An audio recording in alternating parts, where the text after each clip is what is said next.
in 7th and 8th as we are underway, but both have now dropped out of the top 8, which guarantees a straight passage through to the last 16 in the knockout stages of this Europa League. So it means that Manchester United are 10th and Rangers are 13th. So whilst they're still good for the playoffs, they want that automatic qualification. Manchester United in their red shirts are playing from left to right as we look, as Yilmaz will play the ball in field, and there was Dalot just to knock it up towards Garnacho, but the ball after the bounce just sort of like span back a little bit.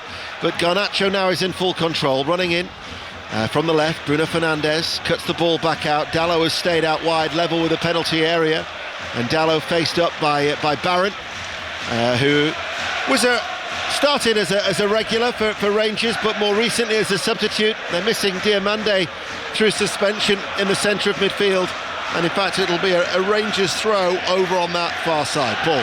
Yeah, they've started well. Manchester United pressed high, one possession, got some good controlled possession. It really is going to be two teams going at it. The way that Philip Clement spoke before this game, that they were coming here to attack Manchester United, we're certainly not going to see two teams not wanting to lose. We're going to see two teams trying to win this game. Yoro out to Ahmed on this near side. He'll play the ball back to Yoro. Collier wants it shortened in midfield, but it goes back to Ahmed. He did have that very frustrating time at Rangers, 13 appearances on loan, just the 3 goals. He was an unused substitute when they were runners-up in the Europa League.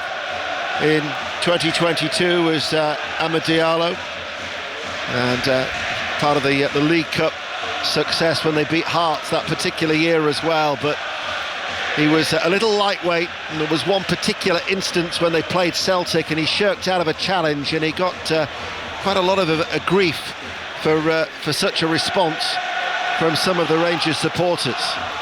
But I'm sure that experience still added to his resilience as part of his development, and he's certainly prospered this season for Manchester United as he makes his way forward. But instead United attack on that far side to left, and the shot comes in from Garnacho, and it was gathered in by Jack Butland quite comfortably in his all-lemon yellow goalkeeping outfit. And that's the wing play that we spoke about before. Garnacho immediately hugging that left-hand touchline.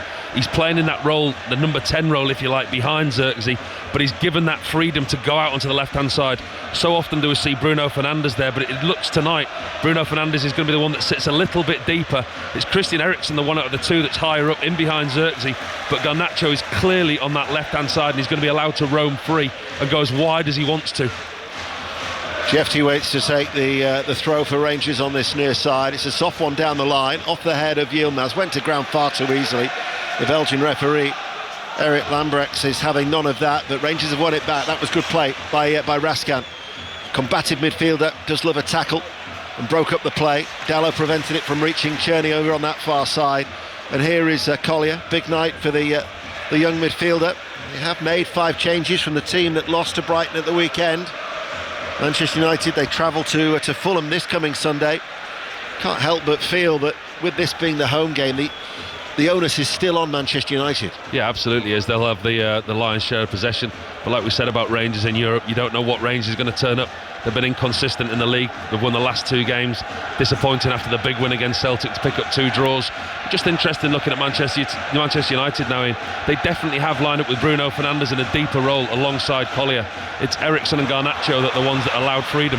And here is Garnacho coming forward and running at pace, enters the penalty area, tries to cut the ball back. Sliding Balogun got the ball away for Rangers, and it will be a Rangers throw as Bruno Fernandes was quick to close down James Tavernier, who is the longest serving right back and captain for the club, the 33-year-old Bradford-born James Tavernier, a Yorkshireman, the highest scoring defender in British football, an incredible 128 goals in 491 appearances.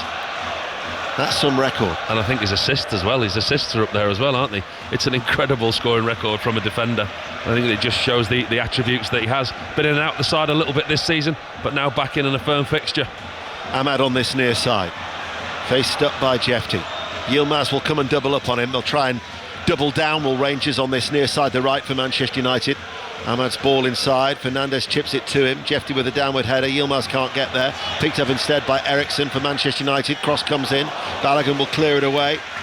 Not walking too freely at the moment is Liam Balogun, the very experienced 36-year-old Nigerian international defender, back in his second spell at the club. Wasn't just wincing a little bit as he got the ball away. It'll be a throw to Rangers, 0-0. It was that challenge on the far side. Balogun tracked Garnacho stride for stride, slid in, just maybe overstretched, as you say, not moving the most comfortably at the moment. Here is De Ligt. Back to Martinez. The bald-headed Philippe Clement is out getting his instructions across. He'll be hoping for a better fortune than when he did when he was the Bruges manager. Lost 5-0 here in what was a 6-1 aggregate defeat 4 years ago. Philippe Clement, who is very much under pressure. Pressure never too far away when you're managing either of the old firm. Here is Ahmad, gets away from Jefta, but Jefta recovers back goal side. Ahmad, though, still running on his toes. Again, they double up on him, with Yilmaz helping out. Back it goes to Eriksson, low ball in. Xerxes couldn't get there. Barron releases Czerny. Now he's always a threat, and Czerny is running forward with pace over the halfway line. Igan is the only player who's up with him. He waits for the support. It was looking for the run out by Barami, and he just couldn't get it to him, and Manchester United squeezed out that opportunity, 0-0. You can see why he's been such a big threat this season. Czerny on that right-hand side, on loan from Wolfsburg. There's a talk that Rangers want to try and buy him. Have they got the finances to be able to do so? That's the next question. But his goals, his assists that he's contributed in the league, 3 goals in the Europa League this season, and he's a real threat. And that's, if Rangers are going to sit deep and absorb pressure, players like him on the break are going to be key to them. He's been Rangers one of their best players this season. 12 goals in his 33 appearances, 0-0, 7 minutes played, 5 live and BBC Sounds for a third night of successive European football on the good old wireless as the ball runs out of play and it goes out for a goal kick that Butland will take. 18 unused substitute appearances during his loan spell here a couple of years ago, including on the bench for the FA Cup final when they lost to Manchester City, as Jack Butland, who's certainly done well, coming back into the side after missing the last 6 with a heel injury, and only recently has celebrated the birth of his 4th child. So he's Jack Butland back in the team for Rangers. His ball flat downfield. Igerman gets away from De Ligt, who tried holding him back. Igerman then, as he was running at pace, tried to play it and drilled it towards Yilmaz, but it was behind the Turkish international and it goes out for a throw. Still goalless. It was unlucky by Igerman. It was a lovely ball by Jack Butland. You can see what they're trying to do, Rangers. They set up and Jack Butland drills it chest height all the way halfway up the pitch to Igerman, shows his strength, holds off De Ligt. Just a poor final ball from him. Belgian referee has given a free kick to Manchester United for a foul on Xerxes. Ahmad takes it back then to Yoro. De Ligt, who is the central figure of that back 3. Martinez, one of the 5 changes, running forward over the halfway line and then plays it towards Dalot. Dalot now can run forward. Garnacho's going on ahead of him, cut out by Tavernier, who's able to clear that ball on the run. Cushion header then by Barami. It was aimed towards Czerny, and then Fernandez, as Paul Robinson quite rightly has pointed out, playing in that deeper role, collects it on the Manchester United left, that far side, and knocks it all the way back to Altay Bayindir, who making only his 5th appearance of the season instead of Onana, after his mistake, of course, against Brighton at the weekend. Collier caught in possession. Igerman collects it, sidesteps, plays the ball forward. Opportunity. Raskan couldn't take it, and then the chip from Yilmaz. He just couldn't keep his feet. Couldn't Nikola Raskan, as he made that way in towards the penalty area.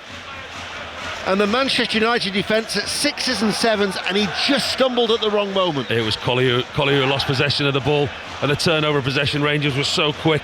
Little interchange of passing. Ingerman and Raskan found himself one-on-one with Bayindir. Bayindir found himself in no man's land. Actually gets really lucky, the goalkeeper. He stands up and Raskan tries to go around him but gets it wrong. Goalkeeper may have got the slightest of touches on it, but he's out of position. It's a decent save by Bayindir, but he does get lucky. But a warning sign for Manchester United. Really good quick turnover from Rangers. Very much so. He actually hasn't scored since October 2023 and just couldn't keep his balance or indeed his composure as he entered the penalty area. 10 minutes in, 0-0. Another 8 o'clock kick-off is our featured game in League One. Wrexham Birmingham. Sarah O'Carroll. The racecourse is bouncing because it's Wrexham 1, Birmingham 0. Ollie Rathbone capitalising on a Birmingham defensive error, ran through the middle and fired it home. It's Wrexham 1, Birmingham 0. Phil Parkinson's side unbeaten at home, and if it was to stay like that, they would move to within 2 points of Birmingham at the top of League One. We'll keep you fully in touch with that key game as Rangers win the ball with Tavernier, floats it forward. Yilmaz on the volley, beaten out by Bayinda. It was around head height and he pushed it away from one Turkish international to another as Igerman has a shot, and that took a deflection and is saved. Lovely ball floated through by Tavernier, and Bayinda kept it out. No, you can see why Tavernier's got so many goals and assists to his name. It's a lovely ball by the Rangers fullback, flighted to the far post.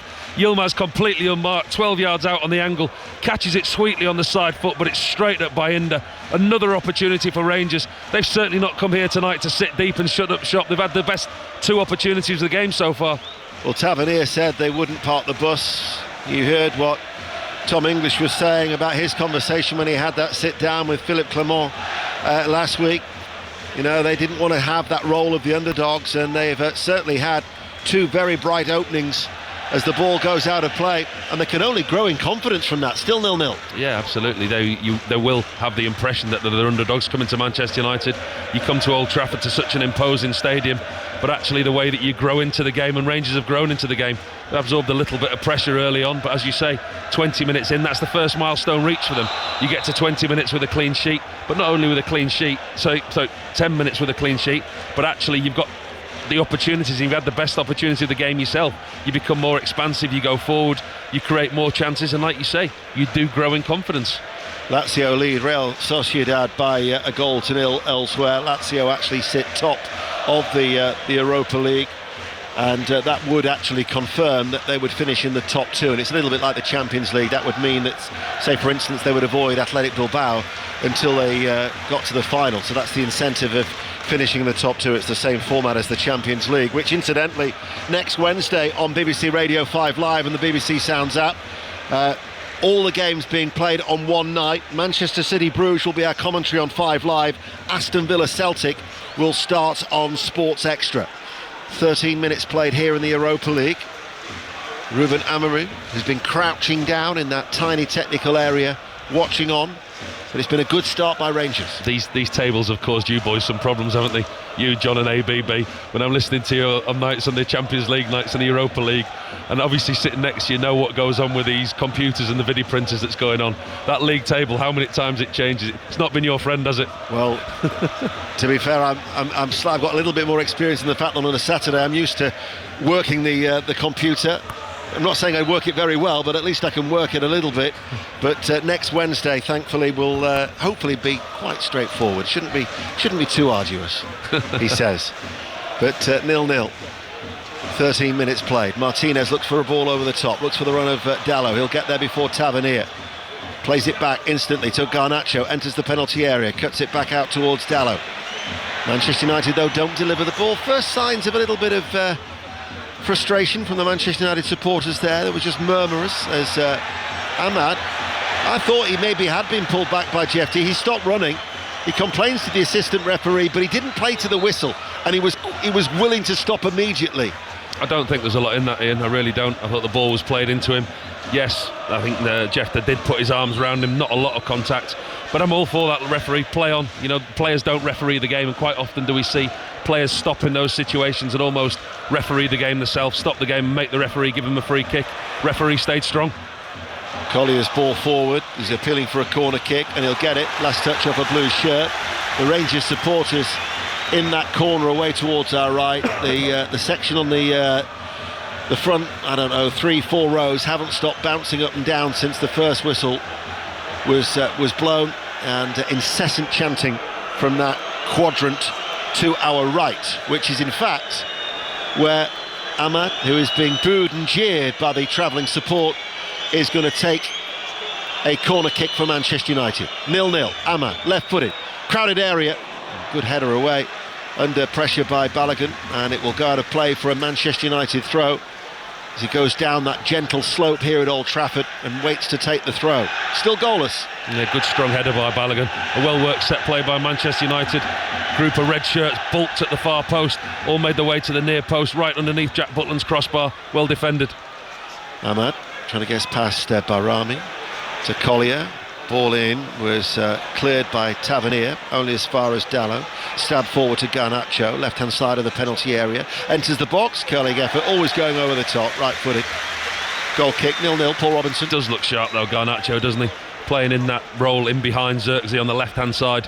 But Ruben Amorim clearly knows that he's better off, more effective in that wide position. He plays narrow, but when they're in possession, he does get wide, and there's another opportunity for him. Comes off the touchline, cuts inside, seen him with his right foot, quite often bend those into the top right-hand corner and hit the target. Went over the bar that time harmlessly. His last goal was actually in this competition against Bodo Glimt at the end of November. He's gone 12 games since without a goal. Has Garnacho for Manchester United as the ball goes back to Bayinda, plays it to Yoro, collects it, right hand side of the penalty area, right footed ball is a long one up towards Joshua Zirkzee, bounces off his chest. Again he was holding the ball up and drops to his knees and gets a free kick for his efforts. And in fact Robin Proper, who is the brother of Davy, formerly of Brighton and Hove Albion, is just getting a talking to from the Belgian referee. I think that was more for his back chat and frustration about the free kick being given rather than the challenge. It was just two players coming together. He had his arm around Zirkzee, pulls him back. He's strong as Zirkzee when the ball comes up to him, holds it up. There's no way that Proper could get round him. Here is Martinez inside the centre circle. That's the voice of Paul Robinson, the former England international goalkeeper, who's with us here on BBC Radio 5 Live, as well as the BBC Sounds app. And we've been playing for 17 minutes, and Manchester United are yet to test Jack Butland in the Rangers' goal away towards our right-hand side. Martinez will run forward along the ground. Eriksson is able to turn and quickly passes the ball forward on the diagonal out towards Ahmad, able to run into the Rangers penalty area, right hand side, but again they were quick to double up on him and the block came in, and Ahmad will let it go out of play for a throw right down by the corner flag. Takes it quickly to Yoro, who just shuffles the ball away from Yilmaz, who gets a block in. Jefty is there as well, the Brazilian defender, closed down by Eriksson, goes up in the air. Yoro keeps it in play. Manchester United have done well there. It was just an outstretched leg. Here is Fernandez, shapes to shoot, and it was always going off target. Always going away from goal off his left foot, wide of that left-hand post, 0-0 still. And from distance again, I think that's the thing that Rangers, you can see when they are defending, they're holding quite a high line, they're pushing the Manchester United forward line back and back, and the efforts that have been on Jack Butland's goal that have gone high and wide have come from a distance. The two from Garnacho, the one there on the left foot of Fernandez, all from a distance and not troubling Jack Butland. Butland plays it out. Proper goes to Jefty on this near side, up the left-hand line. Barami couldn't hang on to it. They've lost it. Manchester United now with Ahmad to Collier. Collier leans into the challenge from Barami, who tracks him back towards the halfway line, and Yoro will go all the way back to Bayinda. Tony Livesey will be on 5 Live at 10 o'clock tonight, late night Livesey, which reminds me that I mustn't forget Floodlit's Fact of the Day, as I appeared in a car park close to Anfield on Tuesday night after Liverpool against Lille, and Rangers formed in 1872, and who knew that they were formed after an English rugby team, but it wasn't one from Dunstable, it wasn't one from Northampton, it was one from Swindon Rangers. So the four gentlemen who helped form Rangers took full advantage of that, and Tony took full advantage of Rangers commentary to slip in a Scottish Floodlit Fact of the Day. And you were in a dark car park in Anfield? I was. In midweek? Yes. More worried about that than the facts that you're coming out with. Let's go to Wrexham. There's been another goal, Sarah. And it's now 1-1, Wrexham 1, Birmingham 1. A header from Lyndon Dykes from a corner did take a touch from the Wrexham player Elliot Lee as he tried to stop it going in. So it's Wrexham 1, Birmingham 1. Thank you, Sarah. 1-1 there. Birmingham looking to extend their long and beaten run in League One, as Zirkzee's cross is easily cut out by Prepper, and it'll be away by Tavernier up towards Ingham. They're unbeaten in 14 actually, are the League One league leaders, as the ball goes back to Bayinda. It was either that or stop out of a service station. which, to be fair, we are partial to, don't we? Don't know. We are partial to a service station stop every now and then. Only every now and again. 20 minutes played, and it's goalless on 5 Live. Been a good start though, hasn't it, by both teams? I think both managers will be reasonably pleased with what they've seen, from what they've got from their teams. Manchester United having the dominance of possession, but Rangers on the turnover have been very quick. Here is Xerxes, midway through the Rangers half. Back to Martinez. His ball cut out by Cherney, able to come forward now, and he looks for Igerman, who's made that run over the halfway line. Barami is with him, little ball inside. Plays it back to Igerman, and now coming forward is Barron, this diminutive figure. As the ball is worked in towards Igerman, still 30 yards out from goal. Rangers pass the ball forward. Barami cuts it back. Cherney was there, as was De Ligt, to clear the ball first time out for a throw. That's good play by Igerman. Drops deep, interchanges with his team. I mean, the ball that he played through there, Barami, really good defence, splitting ball, slightly wide. The opportunity goes of Eggin, but goes out for a throw in for Rangers. But Igerman, I've been impressed with the way that he works the front line. He holds the ball up well, but he's not afraid to drop in and mix with the midfield as well, help his teammates. He looked raw when he first arrived. Regular observers at Rangers tell me that he really has impressed Hamza Igerman. Only 22 years of age. He's only going to get better, only get stronger. As Manchester United with Ahmad. 21 minutes played, comes forward on this near side the right, and then stops. I think that combination of Yilmaz and Jeftes worked really well for Rangers down their left. Eriksson passes the ball back. Yoro to Ahmad. Yilmaz once again snapping at the heels of the Manchester United player, and it forces United to go back to De Ligt. Not creating a great deal. We're almost midway through the first half. Yeah, they've had a lot of possession, Manchester United, without any real purpose. I think that's at times that they have been guilty of that this season. Again, they're recycling the ball now with De Ligt at the back. It's almost at a walking pace, isn't it? The Rangers are quite happy to let them have this possession when they're in their own half in front of them, and Rangers have the trigger points when they do interact. Garnacho's got an opportunity to run forward, far side the left. Dallo is ahead of him. Look for the early cutback. Takes the deflection, falls to Garnacho. And right-footed, took a deflection on its way through, right-footed, took it over the bar and behind for a corner kick. That was probably their best opportunity. Yeah, the best piece of play by Manchester United. Again, it comes down the left-hand side, Garnacho at the heart of it again.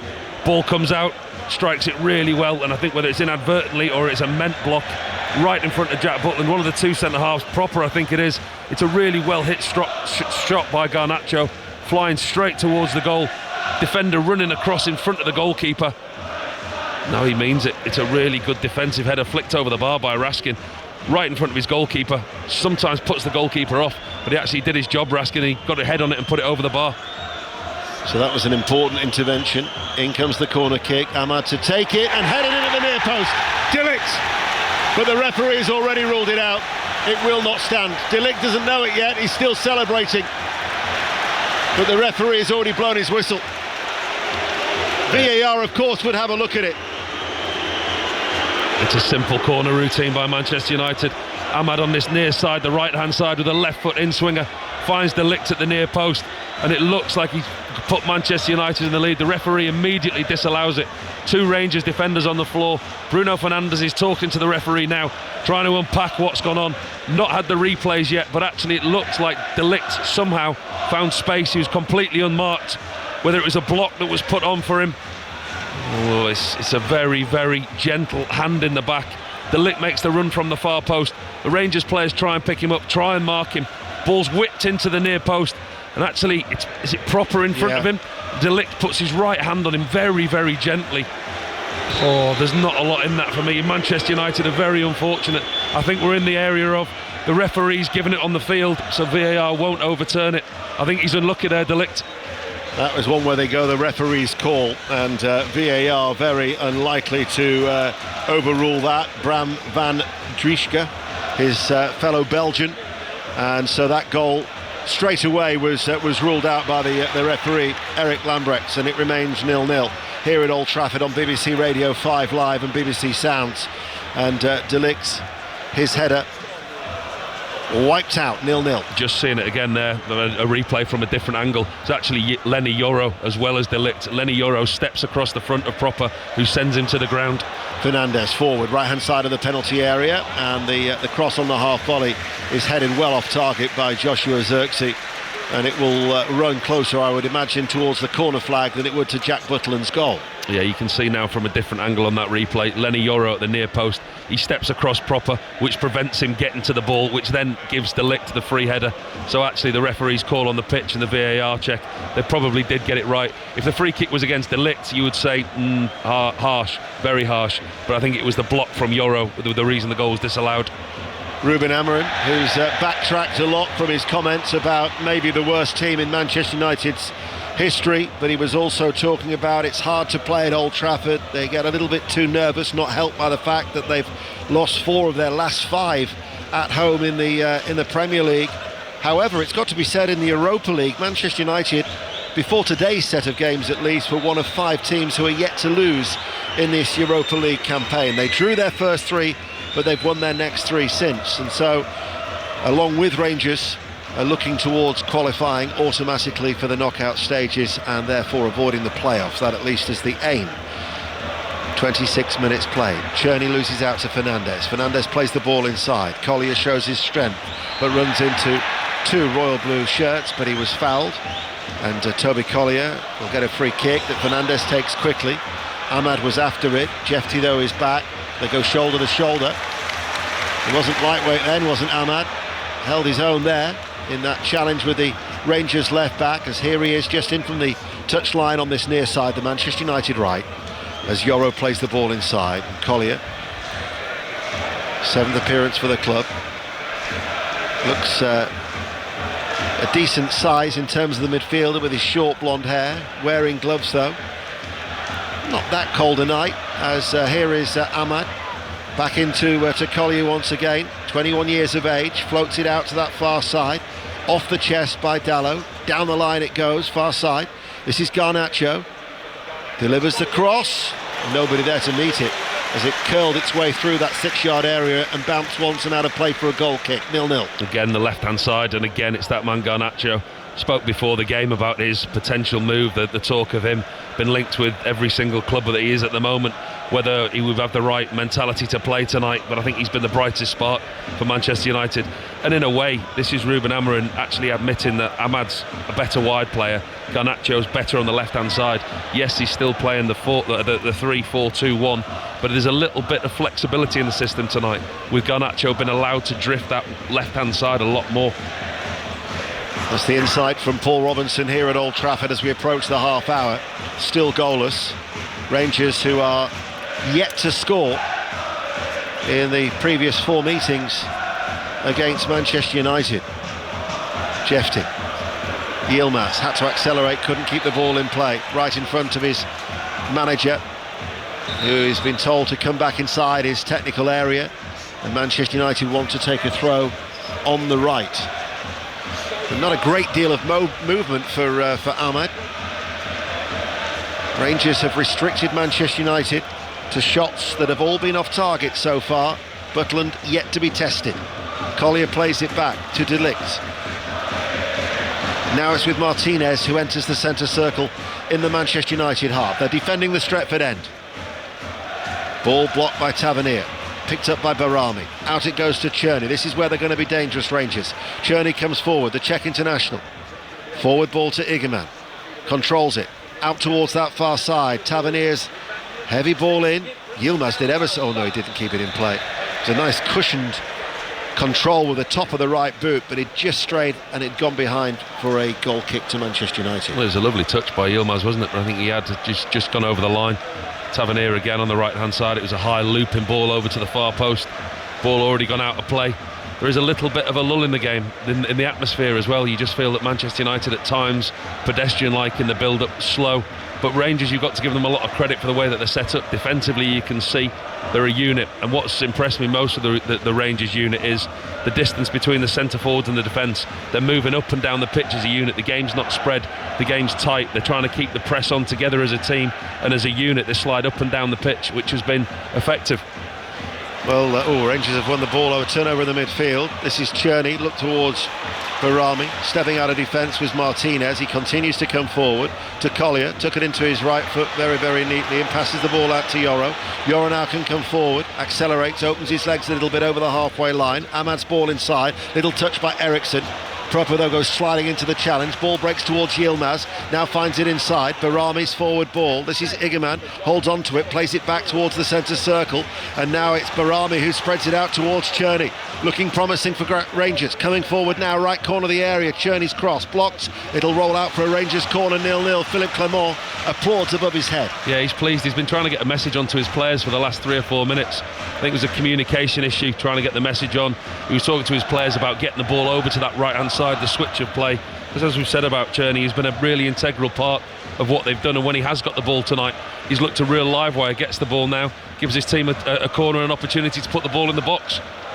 Rangers, who've saved some of their best form for European competition this season, certainly showing a threat. They'll always show a threat when Cherney's on the ball. He's got that corner kick to take on that far side, the right. The arms go aloft, playing from right to left. It's an in-swinger, and it comes off the head of Dallo at the near post, and it will go behind for another corner kick.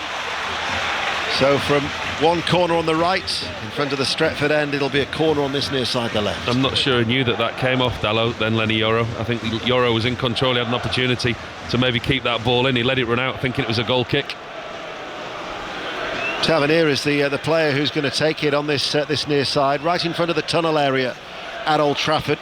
14 minutes to go to half-time, still 0-0. The right arm aloft from Tavernier. It's right-footed. Bayanda gets it away with under pressure, gets one hand to it. Ahmad waits for the ball to drop, and it had to drop a long way, and he was fouled by Yilmaz about 6 yards outside the centre circle, and it'll be a Manchester United free kick inside their own half. Again, another sign, another showing of that blue mass all together, moving back from the corner. They had the set play, they had their opportunity. 6 or 7 bodies committed forward into the Manchester United box. As soon as they lose possession, everyone tracking back. Lovely touch by Ahmad. Raskin does what he needs to do, takes the foul in the middle of the pitch. De Ligt, forward ball. Collier plays it back.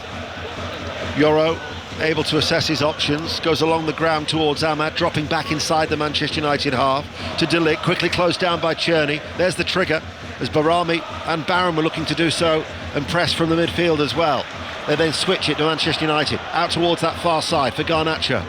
Garnacho is 30 yards out from goal, lays it back. Fernandez, he will run with the ball in field, and then Collier is to his side, to the right, and Collier goes now to this right touchline. Ahmad looking to go on the outside of Jefty, but Jefty gets a foot into the challenge. It's a Manchester United throw down by the corner flag. They've done well on the left hand side, Jefty and Yilmaz. I think that's something that Philippe Clement's clearly worked on, with Ahmad on the right. The two fullbacks, I mean, they're both naturally fullbacks, but they double up well, track back, and they've made space few and far between. Ahmad tries to get past, but he's blocked by Raskin. Certainly when Tavernier was out of the side, Yilmaz, although he is a left back, was filling in, showing his versatility as a right full back for Rangers of late, as Fernandez tried to pass the ball to Dallo, cut out though by Tavernier, and the break is on for Rangers. Tavernier partially stopped by a sliding Fernandez. They lose control of the ball, and it runs back towards Martinez. Early forward to Garnacho, rolls it out towards Fernandez. Tavernier is back in position. Barron comes across, Fernandez runs in field, plays it forward. Proper was sliding and cuts it out on the edge of the Rangers penalty area. Martinez, short and forward, Fernandez. Everybody, with the exception of Igerman, is back behind the ball for Rangers, as Manchester United seeing a lot of it, but not really causing Rangers too many concerns. And that defensive unit that I spoke about, they're narrowing the gaps between the fullback and the centre half when Manchester United are in possession, and they do encroach into Rangers territory. The gaps between them narrow. Manchester United are struggling to move the ball quick enough to pull people out of position and to pick holes in this Rangers back four at the moment. Here is Dilic just outside the centre circle in the Manchester United half. Yoro was under pressure from Yilmaz. It was a hurried ball downfield because of the presence of Ridvan Yilmaz running towards him, and it goes out of play for a Rangers throw as the Rangers support continue to generate all the noise inside Old Trafford. They've started off really well, Rangers. I think they weathered the storm early on without really conceding that many chances. Manchester United have dominated possession, but as I said, on the turnover possession, Rangers have had their opportunity. They've showed that they're not just coming here to sit and defend. They've had arguably the better opportunities going forward. Possession stats won't add up in their favour, but actually the shift that they've put in and what he's got from his side so far, Philippe Clement, I think he's quite content on that touchline below us. 10 minutes to go to half-time. BBC Radio 5 Live and BBC Sounds in the Australian Open tennis tomorrow. Tennis breakfast will start at 8 o'clock. The men's semi-finals, and you'll hear it all on Sports Extra, as it's still goalless here in this vital game in the Europa League, as Martinez up towards the halfway line, left of the centre circle, stroked back by Dalot to the Argentine, but playing in front of Rangers at this stage. Delict, he goes square. Yoro comes onto it. Ahmad touches the ball and links up with Eriksson. Ahmad now bursts forward, running at the heart of the Rangers defence, and then his ball inside was easily cleared by Tavernier. The right back tucked in, able just to take one step forward and cut it out. Eriksson plays it back towards Fernandez. He's over 30 yards out from goal, comes onto it now, slides it through. Here is Ahmad, good save by the legs of Butland. Loose ball, Eriksson can't get there. Barami gets it away towards Cherney. First time that Butland has been called into question, 36 minutes into the game, and he was equal to it. Oh, it's a brilliant save by Jack Butland. You think for all the world that Bruno Fernandes is going to pull the trigger, he's going to hit the shot himself. He doesn't. He disguises a ball through and he slips a ball into Ahmad's path absolutely perfectly. He doesn't need to break his stride, Ahmad. Looks up, strikes it with his right foot, but as soon as he looks up, the goalkeeper's on top of him and he's spread himself in that star position. Sharp off his line, Jack Butland makes a really good save. Sure, it wouldn't be lost on many a Rangers fan. You know what it's like when some of your old boys can come back to haunt you, that after the grief that he got from certain sections during that loan spell 3 years ago, that he was to get the goal. Of course, he's been in such excellent form for Manchester United this season, as Fernandes comes with the ball. Still 0-0. And we've got 8 minutes to go to the break. 5 Live and BBC Sounds. Ahmad comes to a standstill, goes short and square. Fernandes chips it forward. Xerxes beaten in the air by Balogun.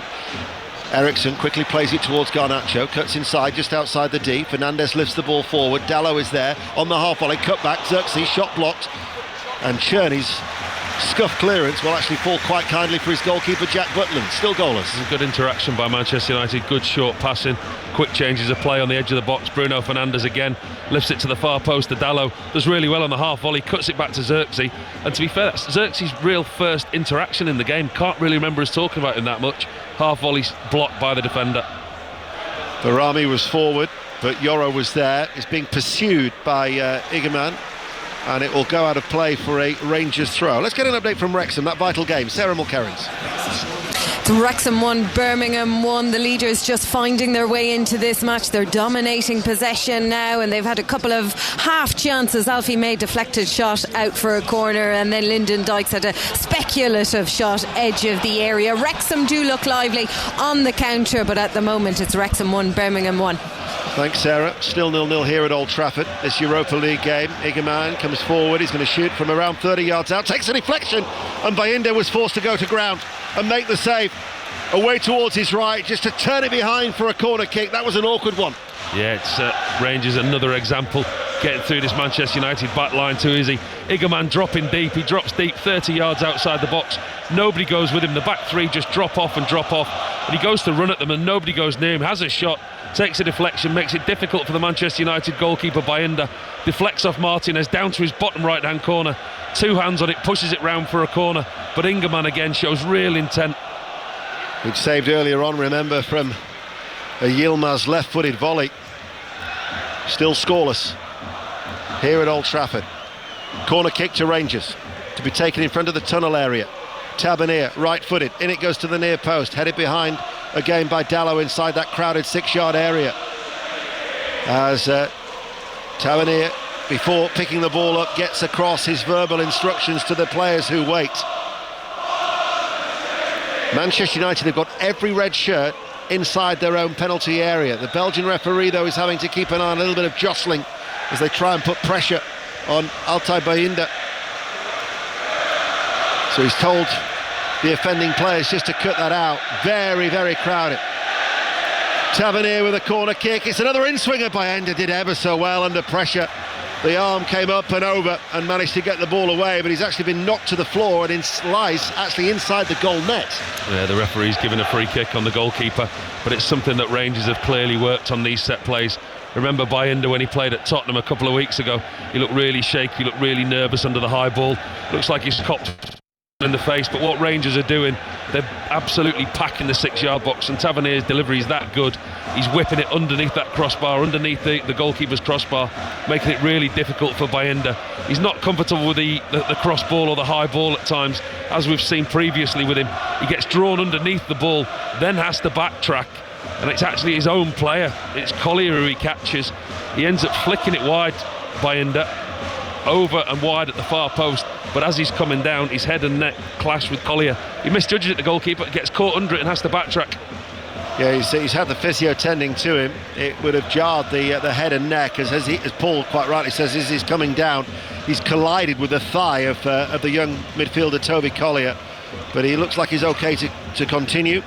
4.5 minutes to go to half-time of normal time. Manchester United 0, Rangers 0.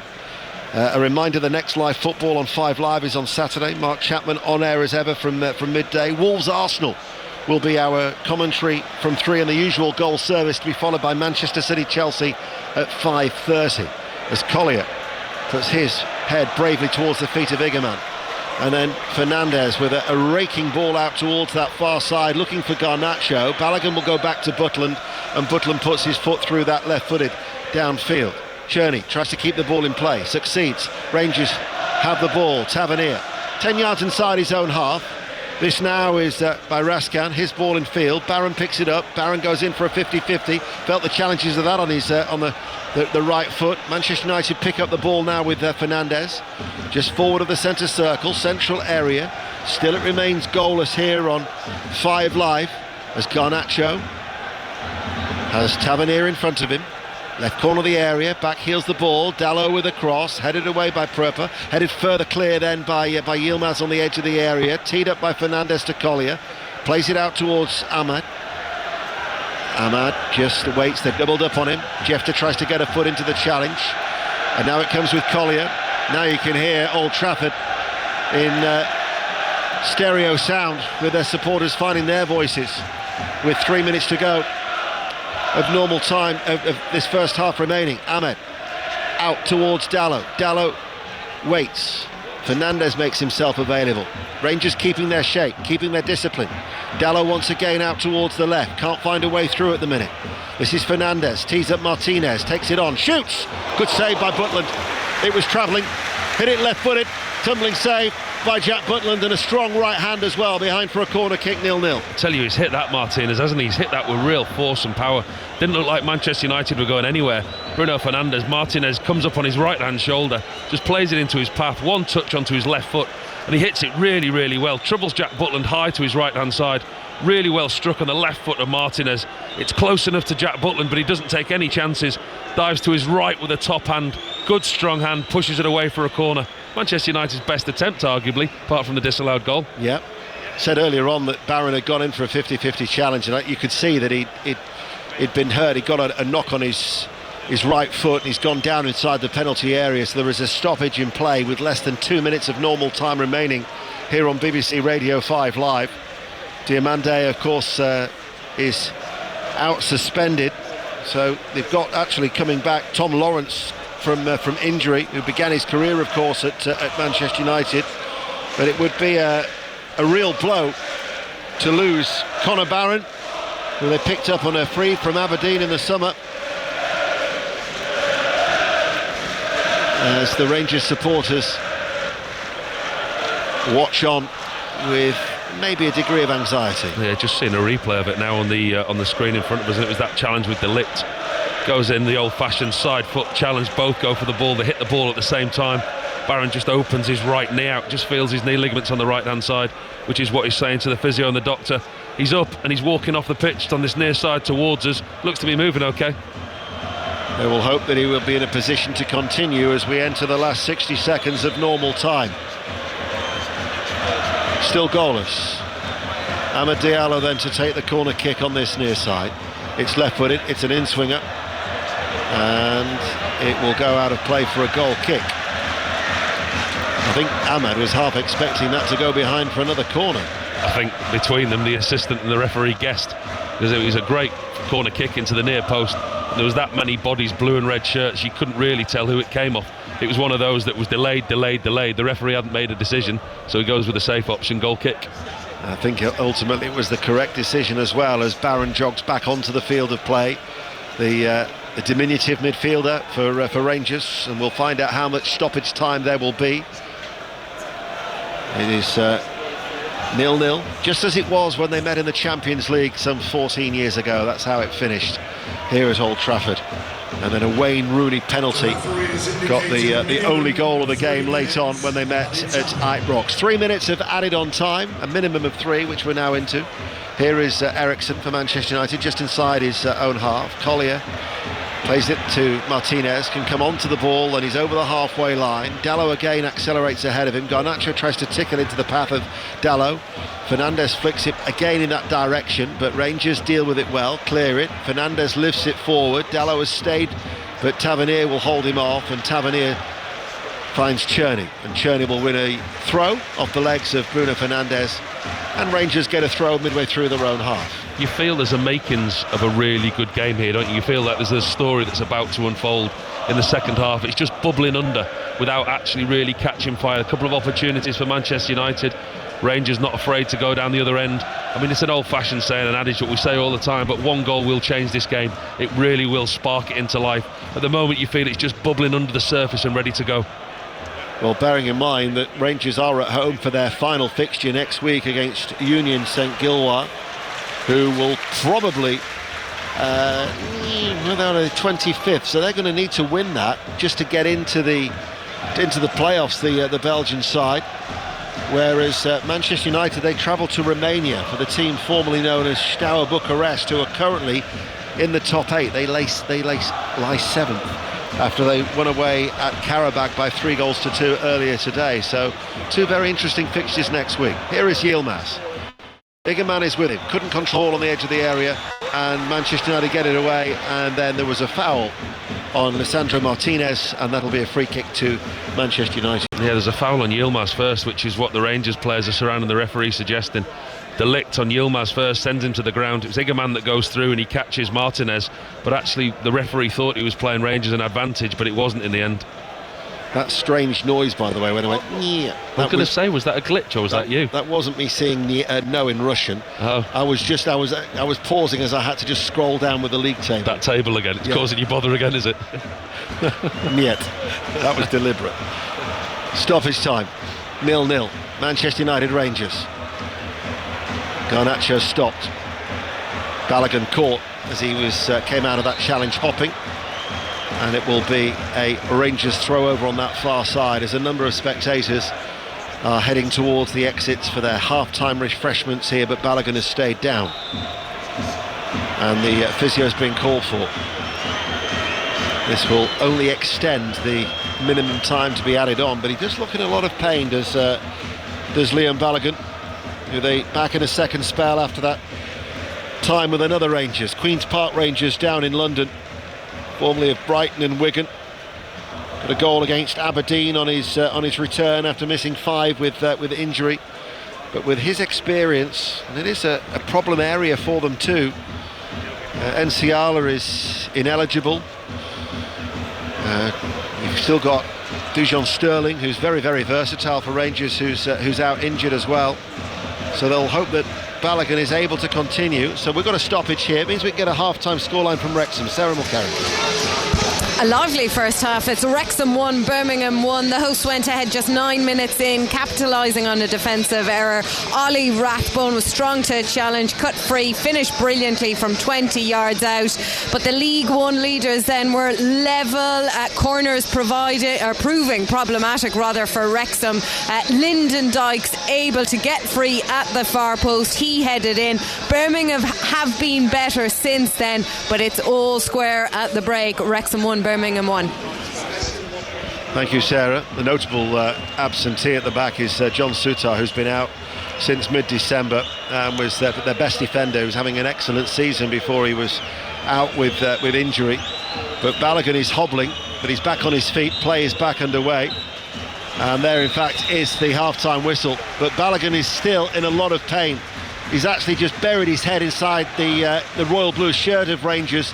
If he was to reappear at the start of the second half, I'd be surprised. Yeah, he's in a lot of pain there, you could see. It was a challenge by Joshua Zirkzee over on the far side. Zirkzee clearly gets the ball, but as he does, he just catches Balogun on the ankle, and he went down and he had his head in his arms for quite a long time, face down into the turf, holding that left ankle. Had a bit of treatment on it, but he's really is struggling now as all the players make their way off to the tunnel on our left-hand side.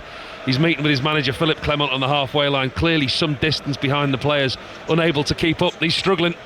Bayindir has made 2 saves, keeping out a Yilmaz volley and one from Igaman from distance, whereas for Manchester United, they had a goal disallowed through delict for VAR for a foul on Prupper at the back, but Butland has since made 2 saves from Ahmad with his legs, and then a rising effort from Martinez. But half-time at Old Trafford, Manchester United 0, Rangers 0. Steve. Handily having Paul Robinson here when the most significant moment of that first half was a big save, and it was a big save from Jack Butland. He was quick off his line. It was a really good block by the goalkeeper, as we said. He's been out injured for a while, but the impact that he's had since he's gone to Rangers, he's been one of the better players in the last 12 months or so, and you can see there why Philip Clement trusts him, put him back in the side. It was a lovely through ball by Bruno Fernandes straight into the path of Ahmed, and he looked up, and immediately he looked up, he just saw Jack Butland, that yellow shirt there, and there was no way past him. Did that star shape as a goalkeeper, and it was a really good block from him. René Merlenstein is with us all evening as well. Give us the coach's view on that first half, René.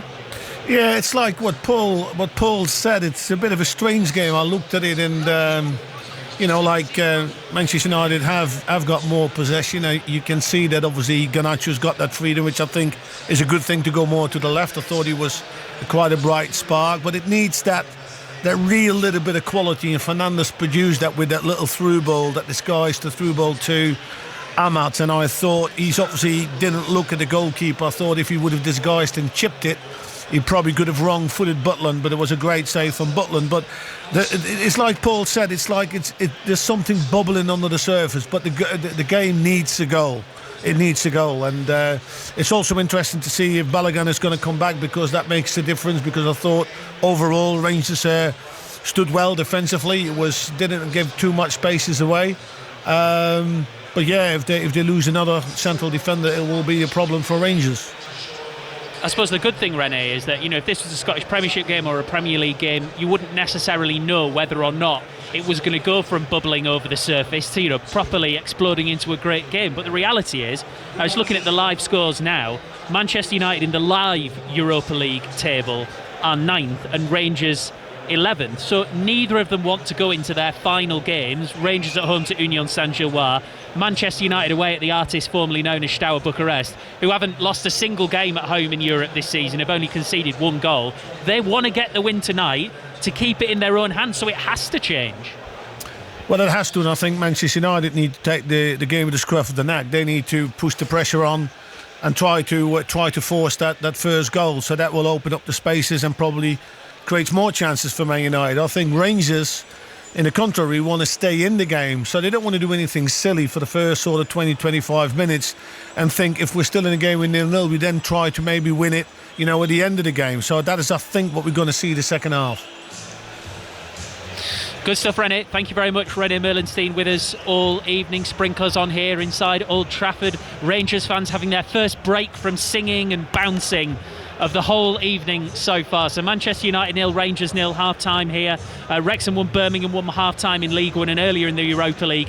Big win for Tottenham Hotspur, 3-2 victors away from home at Hoffenheim. That takes them up to 4th in the league phase table. We'll be back live at Old Trafford after the latest news with Carl Hartley. The voice of the UK. This is BBC Radio 5 Live. Thanks, Steve. The teenager who murdered 3 young girls in Southport last year has been told he'll serve at least 52 years in prison and is unlikely ever to be released. The chief prosecutor says 18-year-old Axel Rudacabana has shown no remorse for his actions. Detective Chief Inspector Jason Pye was the lead investigating officer. Although no outcome at court today could possibly ease the pain and trauma for the victims and their families, I hope that knowing Rudacabana will spend a considerable amount of time in prison will at least bring some comfort. The sentence is the second longest handed out to someone of Rudacabana's age. Our correspondent Daniel Sanford says the sentence is extraordinary. Under the law, a whole life order, which is the sentence which can be passed when someone can't be released from prison, can't be passed on someone who's under 18 at the time that they committed the crime. So given that that was not an option available for the judge, then a 52-year minimum term, which means that Axel Rudacabana can't even be considered for release until he's 69, very nearly 70 years old, is quite an extraordinary sentence. Elsewhere this evening, Police Scotland have warned 3 million people not to travel as Storm Eowyn is expected to hit tomorrow morning. The Met Office has issued red weather warnings for parts of Scotland and for Northern Ireland, where train and bus services have been suspended. A US federal judge has temporarily blocked President Trump's order to end automatic citizenship for babies born on American soil. The judge in Seattle says the order is blatantly unconstitutional. With 13 nominations, Emilia Perez has become the most nominated foreign film in Oscar history. Demi Moore has received her first ever Oscar nod for Best Actress in The Substance. And Charlie XCX leads this year's Brit Awards with 5 nominations. The Beatles are shortlisted for the first time since the 70s for their new release Now and Then. Ezra Collective are also up for a number of awards, including Group of the Year. What does it take to go racing in the fastest cars in the world? Oscar Piastri. Your head's trying to get roofed one way, your body's trying to go another. Lance Stroll. It's very extreme in the sense on how close you're racing wheel to wheel. We've been given unprecedented access to 2 of the most famous names in Formula One, McLaren and Aston Martin. I'm Lando Norris, racing driver for McLaren Formula One team. They opened the doors to their factories as the 2024 season reached its peak. They work to build a beautiful bit of machinery that I get to then go and have fun in. I'm Josh Hartnett. This is F1 Back at Base. Listen on BBC Sounds. This is 5 Live Sport with Steve Crossman. Listen on BBC Sounds.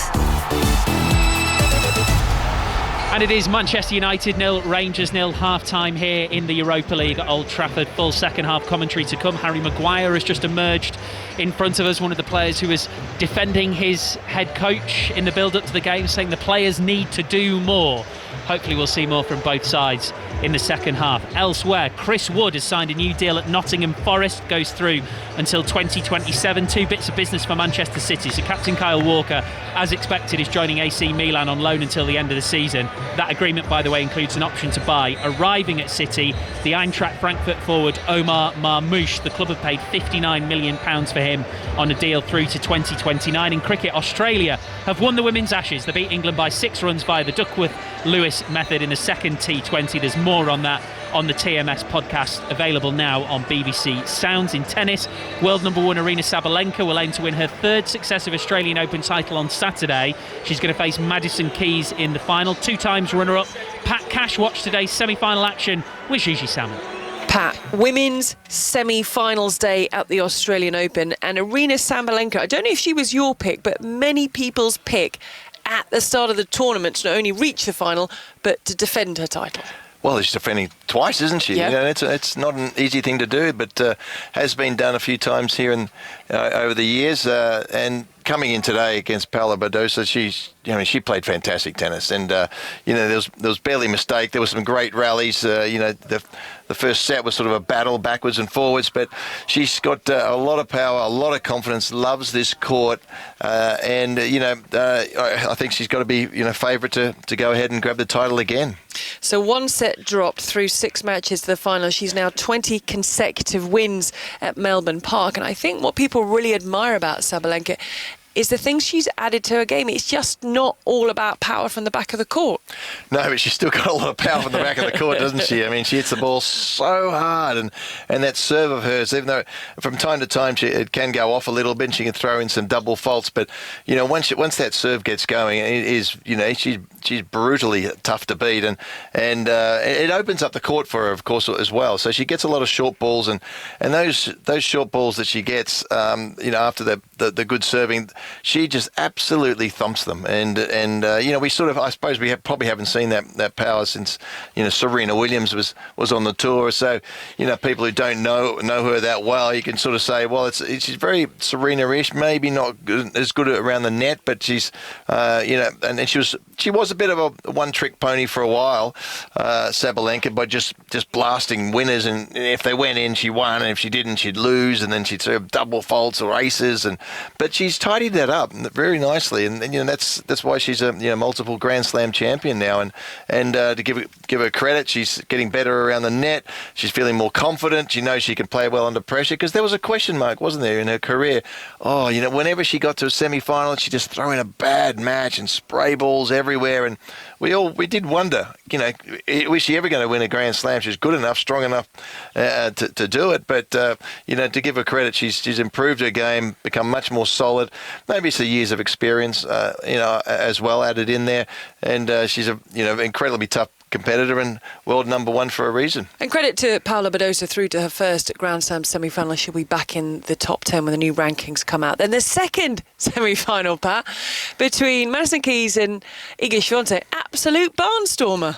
It was an unusual match, wasn't it? Because it had the world number 2, Swiatek, who hasn't been to a final here. Madison Keys has been in a US Open final and performed poorly. And I suppose the question mark about her as well is that, can she perform well under pressure? And in the end, she did. There was a very tight first set where both players were really struggling to get their rhythms. Swiatek grabbed that 7-5. Anything could have happened in the second set, but Keys relaxed, and she's such a powerful player. Got a big served 3 aces in a row in one game, hitting forehand winners. Swiatek's game just fell to pieces, and then she regrouped well to stay in the match. She was just barely hanging in there, Swiatek, the whole third set, and then she grabbed the break. We thought, she's going to come through and win the match, and she did have a match point, but the Keys' power straight back down into Swiatek's shots on the quicker courts really troubled her. And Swiatek, of course, is multiple French Open champion, where the court's a bit slower, but on the quicker courts she struggled. And today, in the end, I think that did her in, that the Keys' power just at the end of a tight tiebreaker, where she had had the chances. Swiatek had the chances to finish it off. Keys just held in, thumped a few good winners. It almost felt like she played her best tennis right at the end when she looked really tired. And well done to her. She's had a tough run through, and she fully deserves to be in the final.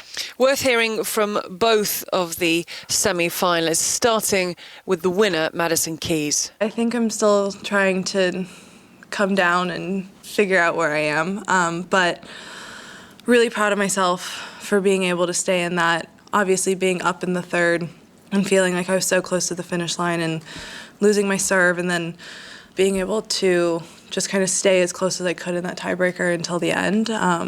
Just really proud of myself for that match. This match was long, so it had many different changes of momentum and many different moments that I could, describe. But I guess at the end, Madison was kind of brave with her decisions, and she pushed me when she needed to. And yeah, I would say I wasn't feeling as free as on previous matches to also push in important moments. For Iga Swiatek, I'm sure that is going to be a tough one to take, but as Madison Keys, what to expect from the final? A lot of big hitting. There's no doubts about that. There's going to be probably not a lot of rallies, but a lot of big hitting, a lot of winners, and the spectacular tennis. And it'll be very, very intriguing to see how these players deal with the pressure of the situation against somebody who hits the ball just about as hard as them. And that's not often you can say that. Pat Cash and Gigi Salmon Tennis Breakfast back tomorrow morning, 8 a.m, 5 Sports Extra. The RFU's Chief Executive Bill Sweeney says that resigning would be the cowardly way out. He's been criticised for overseeing record RFU losses and job cuts in a year that a bonus scheme pushed his pay to £1.1 million. Our sports news correspondent Laura Scott asked him if he'd considered stepping down.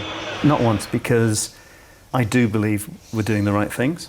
I do believe we've put in a very strong performance around making sure the union is financially strong. And if you're financially strong, you can invest in all the various programs we need to do. That's the case. We play a leading role, not only in the Six Nations, but also in many initiatives in the global game, in collaboration with the Southern Hemisphere. And I think there's a lot of unfinished business there. I feel as strongly about the role as I did when I first came in. I have the same energy levels I had. The easiest thing to do would be to walk away. And with all this stuff going on, and we started off this conversation about it's not pleasant, and I'd be lying if I said it was a nice experience, but the easiest thing to do would be to pack it in for all the reasons we've discussed and go and take a holiday for a while. But I think that's just a cowardly way out. So I'd rather step at it, unless somebody says, no, we'd like you to go. Bill Sweeney speaking to Laura Scott. He'll face a vote of no confidence in a meeting between the RFU hierarchy on March the 27th. We're almost ready for second half commentary here at Old Trafford. Both sets of players are with us. In front of me, some Manchester United fans who are looking toward the director's box. The likes of Gary Pallister and Brian Robson have just emerged from there. Something slightly metaphorical in that, looking backwards rather than looking forwards, because the present for Manchester United is not quite so bright. Harry Maguire is getting ready to come on. There's going to be Rangers changes as well. So, second half commentary from here inside Old Trafford. Manchester United and Rangers with Paul Robinson and Ian Dennis. Well, Liam Balogun's got to be one of the players coming off, because coming on is going to be Bailey Rice, who's an 18-year-old. Ross McCausland is also going to be coming on. So we'll just wait to see how they change things up here, Rangers. So it'll be also Connor Barron. I mean, there were two players who'd left the field after getting knocks at the end of that first half, but we'll wait for official confirmation of the electronic board when it goes up. Manchester United, incidentally, haven't made any changes. So Bayinda is in goal, back three of Yoro, De Ligt and Martinez, the wing-backs Amad Diallo and Dallo, Collier, Eriksson, Garnacho, Xerxes and Fernandez. Oh no, Harry Maguire has come on. So Manchester United have made a change. So Harry Maguire has come on at half-time. Here is McCausland, which is for Balogun, and Rice has also come onto the field of play. And it was De Ligt who's gone off. He had the disallowed goal. So Harry Maguire replacing De Ligt. They are the half-time changes being made by Ruben Amorim. Paul Robinson. Yeah, interesting from Rangers. Obviously the two injuries, because you would expect that Philippe Clement will be reasonably pleased. In fact, very pleased the way that his team have played in the first half. The injury to Balogun that we spoke about before half-time, it was pretty obvious that he wasn't going to be able to come back out. And Barron as well, with the knee injury that he picked up in that challenge. So I think Bailey Rice will drop in for Balogun at the back.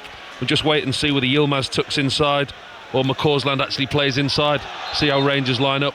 But Maguire for De Ligt, light for light. Maguire slots into the middle of Yoro Martinez. So Rangers being forced to adjust, and in the way that they're lining up at the second half, it is Yilmaz who's now switched to right back, which is what he's been doing of late. We mentioned that in the first half. Tavernier has gone inside to partner Robin Prupper at the heart of their defence, and Jefty is the left back. Cherney is still on this near side, the right. Rice is in field of that with Raskan, and then you've got McCausland who's wide left, Barami and Igerman. That's how Rangers line up in the all-royal blue, playing from left to right. They're attacking that vocal and vociferous support away towards our right-hand side. And we've given you the Manchester United team in their red shirts, white shorts and black socks. Rangers have a corner kick, 0-0, this Europa League contest. Cherney to take it, left-footed, headed out by Fernandez. Yilmaz, who did ever so well on that left, didn't he, helping out with Jefty? Well, I think they doubled up on Amad Diallo very, very well in the first half, and that's something that we'll have to keep an eye on in this second half, with Yilmaz coming over to this right-back position. Him and Cherney on this near side now. Ball lifted high and downfield. It's a bouncing ball. The blonde-haired figure of McCausland is the player who deals with it. Northern Ireland international.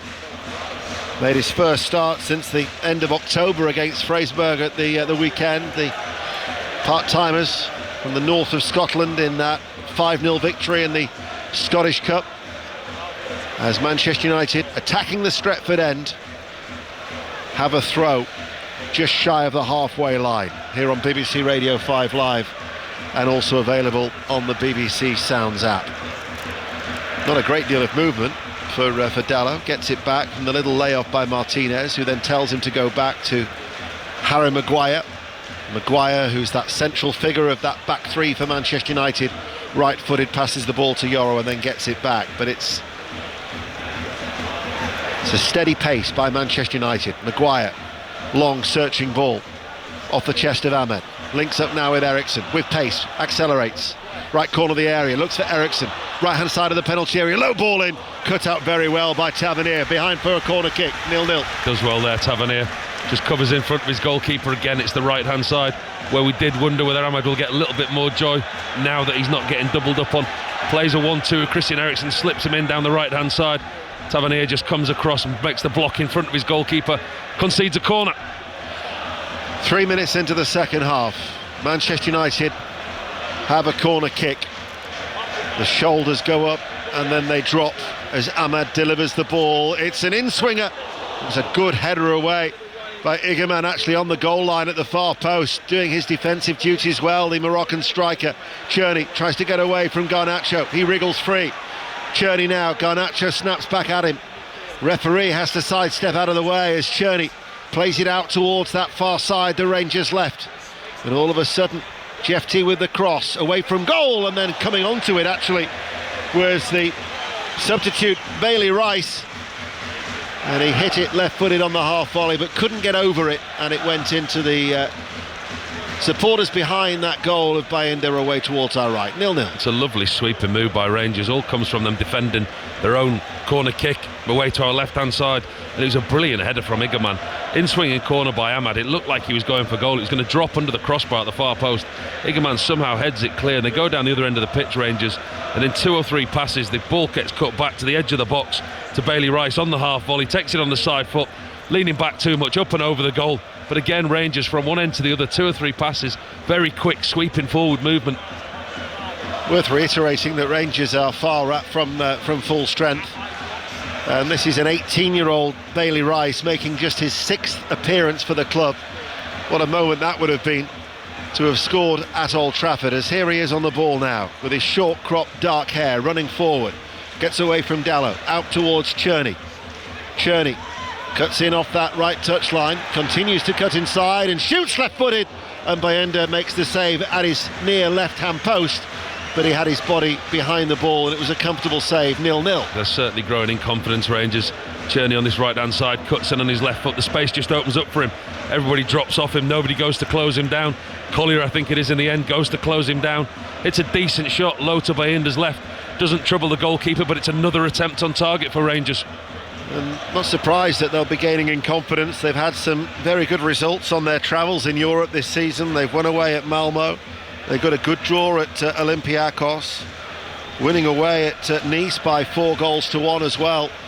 So this is a Rangers side that actually, if you look at their form, they've not failed to score in their last 22 games since a slender defeat at Rugby Park against Kilmarnock. In fact, only once in their last 29 games have they failed to score. Whether they can register their first ever goal in their 5th meeting against Manchester United remains to be seen. It remains 0-0. Here is Yilmaz, now playing as a right back, gives the ball away. Collier is onto it. Collier infield. Eriksson, early ball. There was Raskan to break it up, loses out in the challenge to Eriksson, quickly wins it back, but Tavernier was alert. Yilmaz then falls over, loses the ball for a second time. Fernandez, left-hand side of the area. Garnacho shown on the outside with the cutback. Fernandez with a shot, takes a deflection, that could have gone anywhere. And instead it was screwed over the top of the crossbar and landed on the roof of the net as Manchester United, urged on by this capacity crowd here at Old Trafford, get a corner kick. 0-0.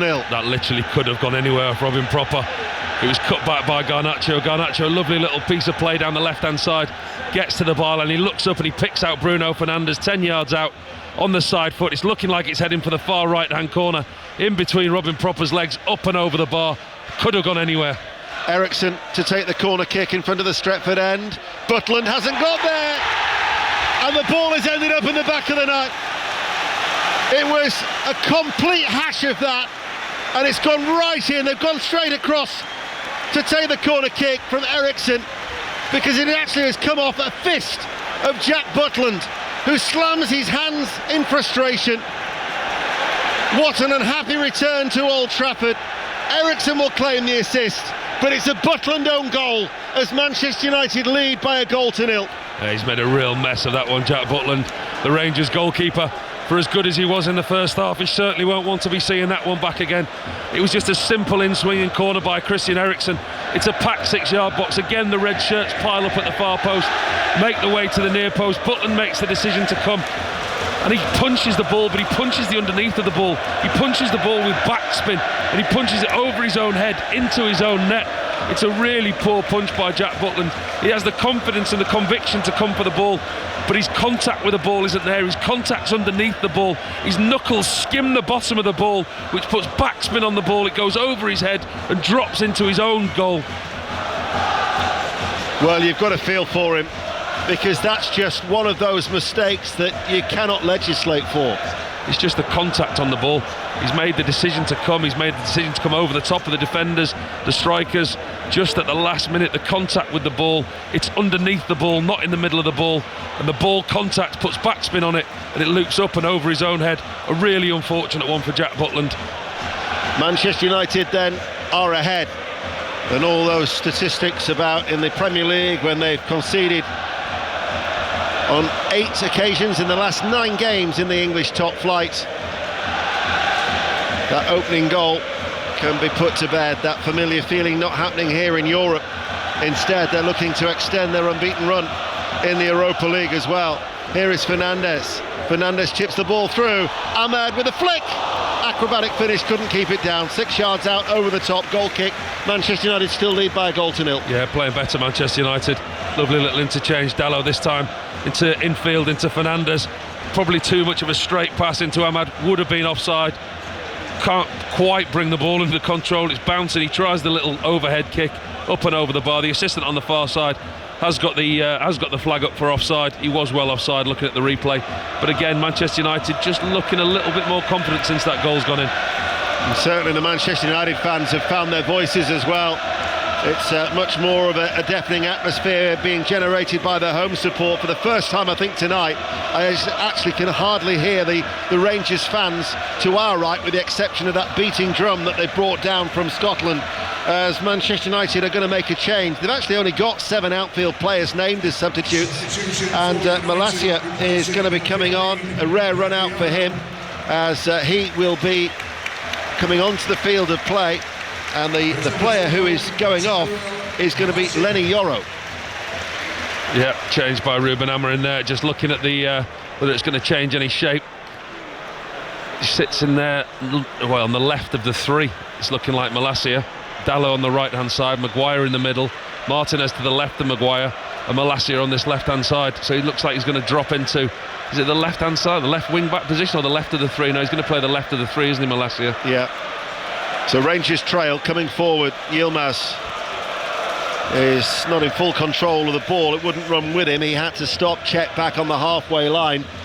In the live league table now, that goal, that Jack Butland own goal, has propelled Manchester United to 4th in the table. So all of a sudden they would be looking still with a chance of actually finishing in the top 2, which would be hugely significant. And for Rangers in 14th, it's probably going to consign Rangers to the playoffs, and they've got a very, very tall order now to get into the top 8 and automatic progression into the knockout stages. Well, Manchester United up to 4th, doesn't that change the complex of the game next week for them in Romania? Yes, it does. You know, the last game, going to what used to be Steaua Bucharest, obviously a very good team at home, but now it places a lot more importance on that trip for Manchester United. It's a game you'll be able to listen to on BBC Radio 5 Live next Thursday, as Fernandes spreads it out towards Ahmed. Showed too much though to Jefti. Hurried clearance, left-footed. We remember Rangers never scored in 4 previous meetings, still trailing then here as Hoyland and Maynard were warming up. Yoro will be hoping that's not a serious injury for him, bearing in mind that it took him time to make his debut. He was ruled out for 3 months of the season after injury in pre-season. So tonight was actually only his 11th appearance since he arrived for the club. Malacia is on, but Manchester United now, as we approach the hour mark, are 1-0 up. The deadlock has been broken as Eriksson chases after Robin Prupper on that far side. His back pass towards Butland, who was a little slow to react, but he got there, and Prupper should clear and gets a throw off the legs of Eriksson. Just a little bit more jittery second half. I think they've struggled from the start of the second half. Rangers obviously losing 2 players and having to have the reshuffle, the 2 substitutions that they were forced into. Tavernier not being as free running down that right hand side, obviously now playing as a centre half. The formation change, the personnel change, they've not been the same team as what finished the first half, Rangers. The other significance as well, even if Manchester United can't get to the top 2, even if they were to finish, say, 3rd and 4th, and Lazio and Athletic Bilbao are in the top 2, they couldn't face them 2 sides until the semi-finals. So this seeding system is certainly going to have a great deal of significance when we come to the knockout stages, as Cherney now has gone down and the problems are mounting for Rangers and Philippe Clement. Yeah, and the 4th official below us is already holding up Cherney's number, so he's obviously carrying an injury now. Cherney's gone down, he's receiving treatment from the physio and the doctor on the pitch, but actually Rangers' most productive player, arguably their best player of the season, he's gone down and he's having to come off, and they're going to have to make yet another substitution. Findlay Curtis will replace him, as we will replace the voice of Paul Robinson with that of Sarah Mulkerrins. It is 60 minutes gone here at the racecourse. It's Wrexham 1, Birmingham City 1. This game has kicked up another gear in the second half. Wrexham have come out after the break full of energy and intent. They're pressing well. George Dobson had a shot free, edge of the D, saved by Allsop. Birmingham, though, are threatening at the other end. There's more goals in this. It's Wrexham 1, Birmingham 1. Thank you, Sarah. Findlay Curtis coming on to replace Cherney. One of Rangers' best players this season. Not a good sight to see him actually hobbling down the touchline and straight to the dressing room. So he's going to get treatment there in the Rangers dressing room as Findlay Curtis, another 18-year-old coming on off the bench. He made his debut in the Cup at the weekend against Fraserburgh and actually started out as a striker before moving into midfield. So his second appearance, but quite naturally a lot of concern for the injured players for Rangers tonight. Well, listen, what a great opportunity it is for these youngsters to get an opportunity on this big stage in a game like this against Manchester United and show what they can do. But actually for Rangers it's just another blow, isn't it? Cherney, probably, like we said, been one of the best players. They're literally down to the bare bones at the moment, Rangers. Malacia shuffles the ball to Garnacho, cuts in off the left touchline, runs inside, thought about the shot, right-footed, still going, backheels the ball. Fernandez puts his right foot on it, then chips it out towards Dallo. Dallo comes inside, nicks it then forward to Eriksson, able to turn, shifts it into the penalty area. Amad Diallo with the ball at his feet, looks to go on the outside, looks to the cutback, it's going to fall to Garnacho. Comes back off the post, left-footed. Seemed to go the wrong way for goal, did Alejandro Garnacho. That looked like a certain second goal for Manchester United. It's a lovely play down the right-hand side by Amad again. He gets all the way to the byline. And Garnacho, he looks like he's wrong-footed, Jack Butland. He reverses it on his left foot. And whether it's come off Propper's head or the post, but somehow between Propper and the post, they get it away. Here is Garnacho, played in by Malacia. Cut back. I think you're right, it might have been... my initial reaction thought it might have been the post that kept it out. But I think it was Robin Prupper who's just got there and headed it away first. He's tucked in behind Jack Butland as Jack Butland's moving across his goal. Tucked in behind his goalkeeper, and it does look like it was Prupper who got there and made the block right on the line. Hanging on at the moment, Rangers. Why did he go back across where the ball's come from and not open up the left foot and put it in what looked like an easier opportunity to the left of the goal? I think Yilmaz was closing him down from that side, just closed his space. Garnacho decided to have a first touch 7 yards out, got it stuck a little bit under his feet, so could only really go that way, dig it out with his left foot. Credit to him, he got it on target, but more credit to Robin Prupper, got himself back on the line, and he's kept his team in this game. You're right, though Rangers are hanging in there at the moment.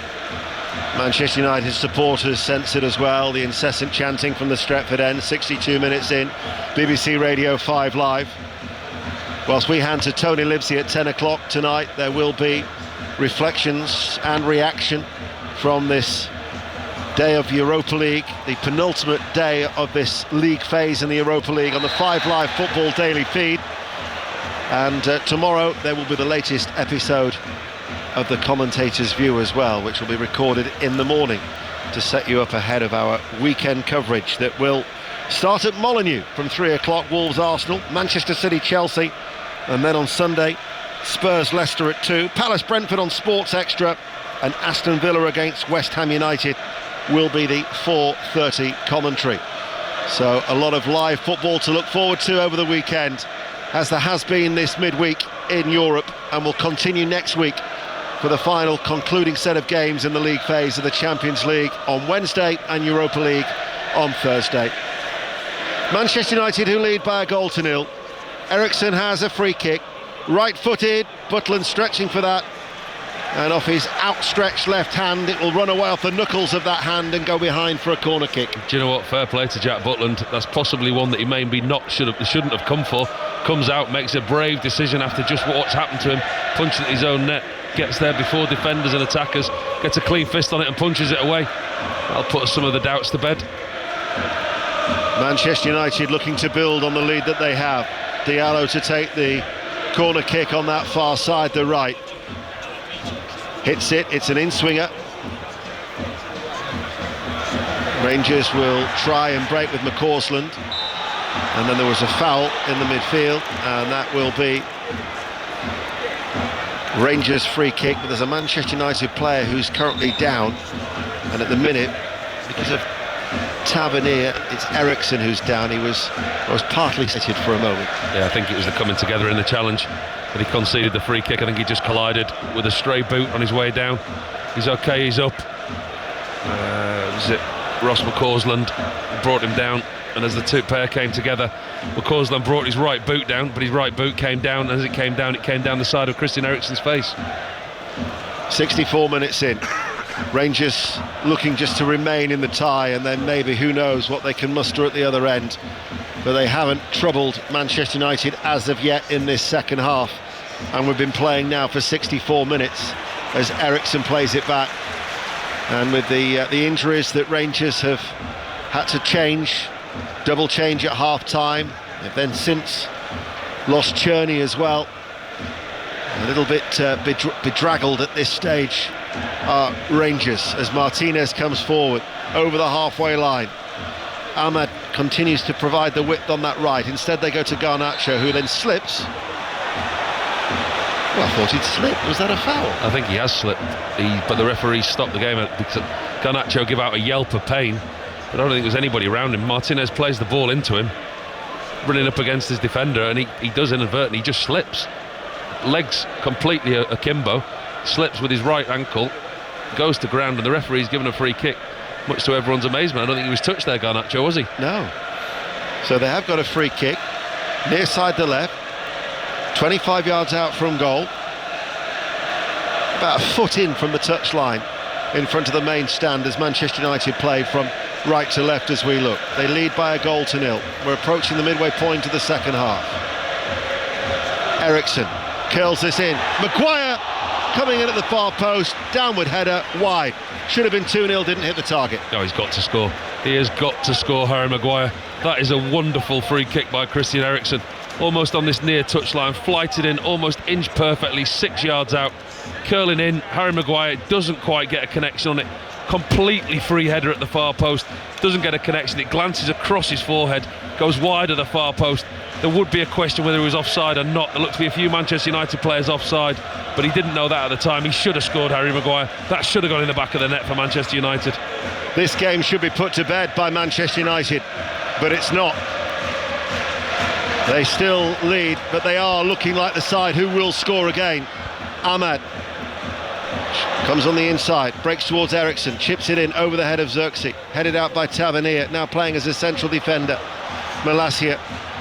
But it just feels as if our heads have been turned to the left-hand side for the majority of this second half so far. Yeah, they've been strong, Manchester United, in the second half. You can see there has been a drop-off in Rangers' performances because of the substitutions they've had to make. And I think one big thing, Ian, is Tavernier. I think they've lost his impetus down the right-hand side, his forward running. There was a real threat down the right-hand side in the first half with his crosses, with his balls into the front players. Actually, now he's playing as centre-half with Yilmaz as right-back. They do look a little bit imbalanced, but Manchester United have certainly been better in this second half. Yeah, undoubtedly the injuries have disrupted Rangers, no question. Midway through the second half, BBC Radio 5 Live and BBC Sounds, where Manchester United have the lead. Garnacho turns in field. Blonde-haired Collier gives it straight towards McCausland. And now he gives Igerman something to chase as that shuffling running action makes his way out towards that far side, the left. Keeps the ball in play. Royal Blue shirts come forward. Curtis tries to get there, but he was always on the stretch and always struggling to keep hold of the ball, was the teenager. And then Collier it is who tidies up, and Manchester United have it once more. They've struggled to get any kind of grip on possession in this second half, Rangers. OK, granted they didn't have a lot in the first half, but when they did, they were able to keep the ball for short periods, get the ball up into Manchester United's half, create themselves some chances. But at the moment, Bayinda, other than that save early on in the second half, low down to his left-hand side from Cherney, has been a mere spectator. Manchester United dominating possession. Manchester United, with their supporters in full voice, lead 1-0. Martinez carries the ball over the halfway line, midway through the Rangers' half. The Rangers fans, to their credit, are still offering their team vocal support too. Garnacho's cross, twisting header away by Jefty, picked up by Fernandez. Ahmed makes the run, cut out well by McCausland, dropped to one knee, but he was alert as that ball was aimed to go through the inside right channel of the penalty area. Barami. Rangers need to try and get on the ball a little bit more, have a sustained spell of possession in this second half. Proper was almost caught in possession there by Xerxes. Tavernier clears it long. Yilmaz, chance to come forward. And his ball aimed towards Curtis, cut out by Martinez.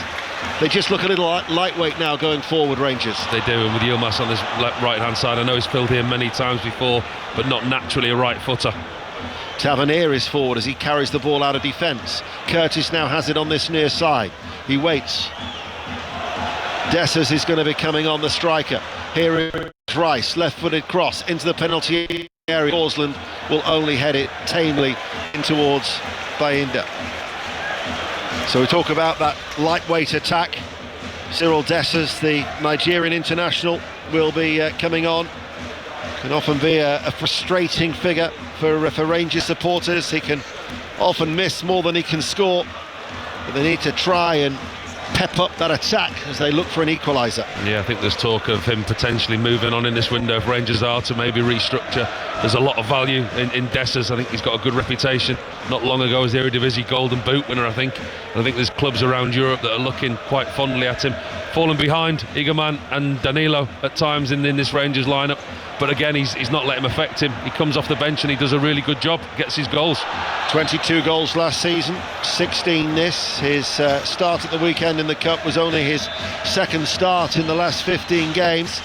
But Cyril Dessers will be coming on as the Rangers fans with that brilliant backing once again. And who's going to be coming off? It's going to be Barami. So they're going to go two up front. Two up top, you would think, Paul. Yeah, I think that will be a more orthodox 4-4-2 from Philippe Clement. Definitely now with Igermane and Dessers on the field, they might start going a little bit more direct. But listen, what have they got to lose? We're entering the 71st minute of the game. They're still in this game. They're only one down. Granted, possession-wise, they're not in the game, but scoreline-wise, they very much are. Tavernier forward, stopped by the edge of the D. Igerman chips the ball forward. Raskan with a header and cleared away as it dropped inside the six-yard area by Dalot.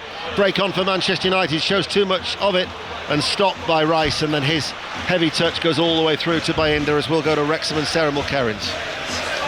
Changes are being made, but it's still Wrexham 1, Birmingham City 1. Keshi Anderson is on for the visitors. He's made an instant impact, showing his pace. Really nice run down the right-hand side. His cross, though, evaded the onrushing Birmingham attackers as Wrexham just put an effort wide. This is end-to-end stuff. It's Wrexham 1, Birmingham 1. Ugarte and Mainu are going to be the players coming on. That's the difference between the two sides. You look at Rangers, they've been forced to bring on teenagers, inexperienced players when they've been hit by injury. As the ball by Yilmaz to Butland did just have enough legs for Butland to have a right-footed swipe of that and get the ball clear. Tavernier playing as a central defender, hits the ball out towards McCausland on that far side, and yet Rangers are still in it. Only a goal down as McCausland keeps the ball in play over on that left-hand side. And how long do we have left? We have 18 minutes remaining of normal time here on 5 Live and BBC Sounds. And the longer this game goes, the more Rangers will believe that they've got a chance. You know, they get forward, they get a set play, they get an opportunity. Manchester United making the changes. It's a real pivotal point in the game now. Do Manchester United stick or bust? Do they go and try and get that second goal with the risk of leaving themselves slightly vulnerable?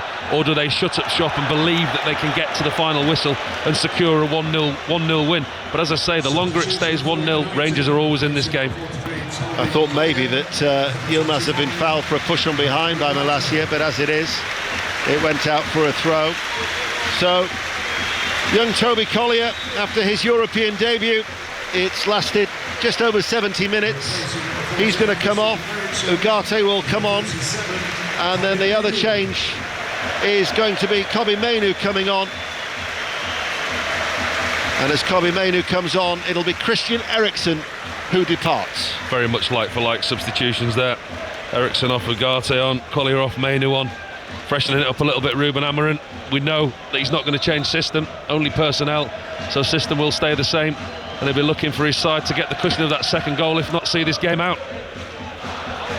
Malacia with the throw on this near side. He's giving it straight out of play for another throw, but it's this time to Rangers. Careless. They'll be nervy in Manchester United because of recent displays, recent performances, especially here at home. The expectation does weigh heavy, and they'll be nervy the longer this goes.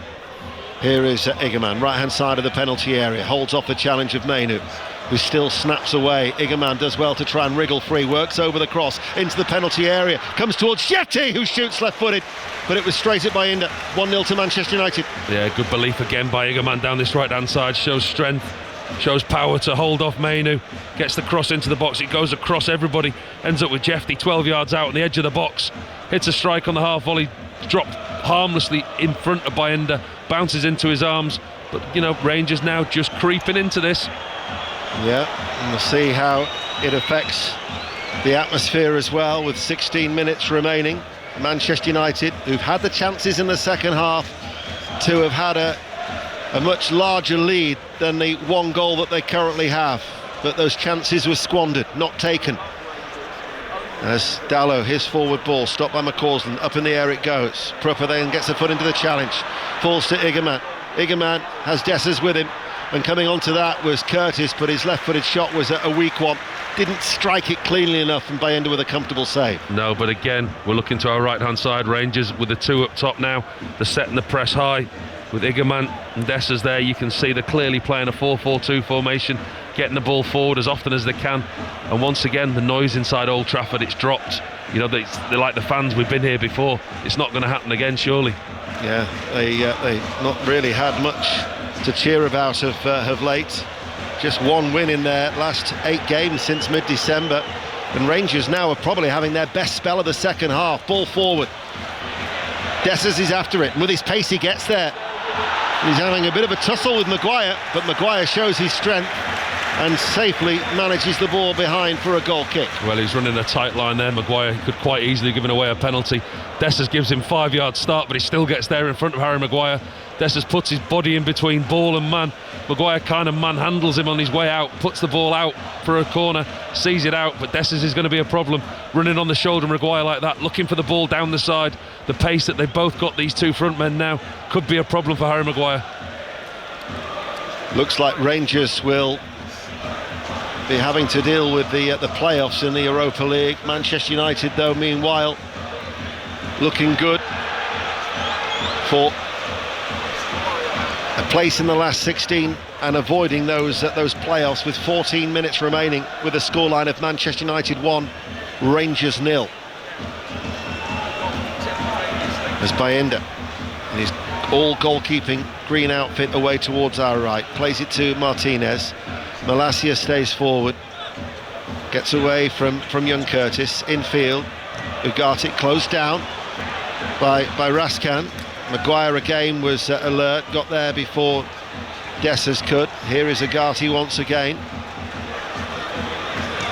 Does work in mysterious ways, football, as Ahmad tries to get away. Ahmad with a shot on the volley, screws it off target, sliced it right-footed, well wide, goal kick, 1-0 still United. It's just a long ball over the top from Manchester United. Martinez with his left foot, hopeful ball over the top. Ahmad keeps himself on side, uses his strength on Proper, falls on Ahmad's unfavoured right foot. He catches it with the outside of his right foot. Not a clean strike at all, but you do feel that Manchester United need the comfort and the comfort blanket of this second goal, because the longer this game goes, like we say, Rangers are getting more and more into this, and Manchester United are fragile. They're a nervous team at the moment. If you think back to those quality games that Rangers had with Leeds United in '92 in the Champions League, certainly hasn't had the quality of those two duels at Ibrox or indeed at Ellen Road, as Manchester United still lead by 1-0. Indeed, that win in West Yorkshire will be Rangers' only success when they've come south of the border in their history. As here is Ugarte spinning, trying to turn away, loses the ball. Dessers can come forward. Dessers has only got Igerman with him. He tries to stay on side. Dessers then tried to play it out towards Curtis on this near field. There's a lot of the challenges going on, and Fernandes hits the ball into to Raskan. And they have a little word with each other. Raskan is the type of player who would relish that sort of bit of niggle. Oh, he's been brilliant this season, Raskan. He's won possession more than any other player in the Europa League, 98 times, more than 12 times in 3 games. His stats for Rangers this season are incredible.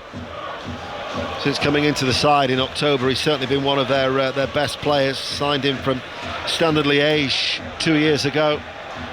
Nicolas Raskan, the 23-year-old Belgian midfielder. Manchester United, though, with just over 10 minutes remaining. Here is Mainu, comes to a standstill. Back with Martinez. Mainu, the England international. Xerxes, we've hardly mentioned his name. He came short, but played out towards Malacia. Malacia on this near side, the left. Mainu, right-footed, ball towards Fernandes. Side onto goal. Malacia to Garnacho. Garnacho left corner of the area. Has 2 royal blue shirts in front of him. Curtis was one of them. Fernandes now will come inside off this left touchline to Dalot, who's in a central area. Along the ground, out towards Ahmed, always running on his toes and going on the outside. And then there was a foul there, and that actually might result in the first yellow card of the evening. And indeed, GFT is booked. Yeah, Ahmad's pace again on the right-hand side for Manchester United. He isolates Jefty one-on-one this time, puts a big touch around the corner.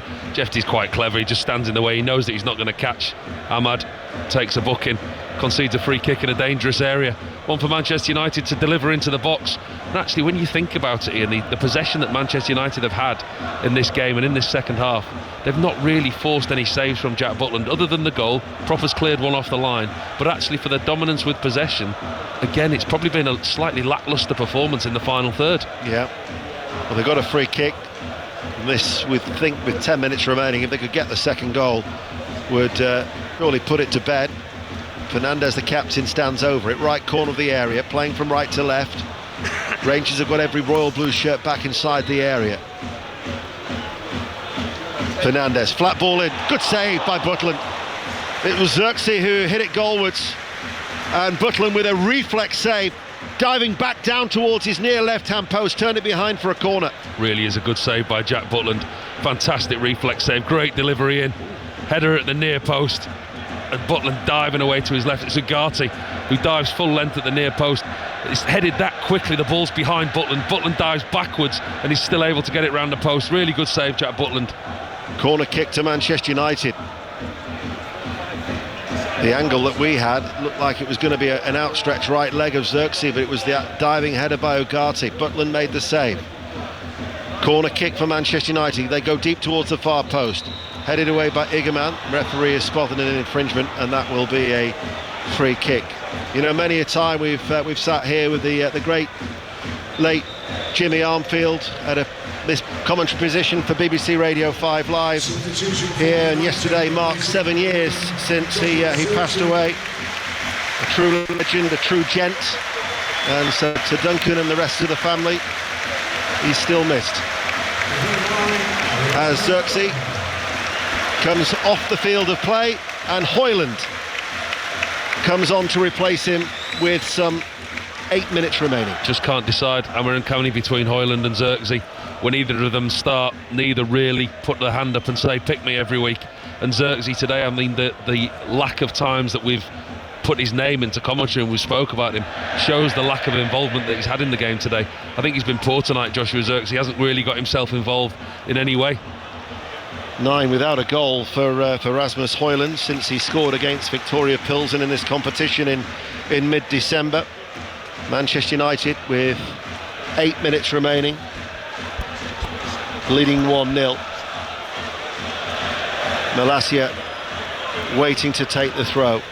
When you said at the end of the first half that the game was just bubbling and waiting to take off, from a neutral's point of view, it's never taken off. Are we still waiting? We're on the runway, aren't we? I think the engines have gone down to a murmur as well, haven't they?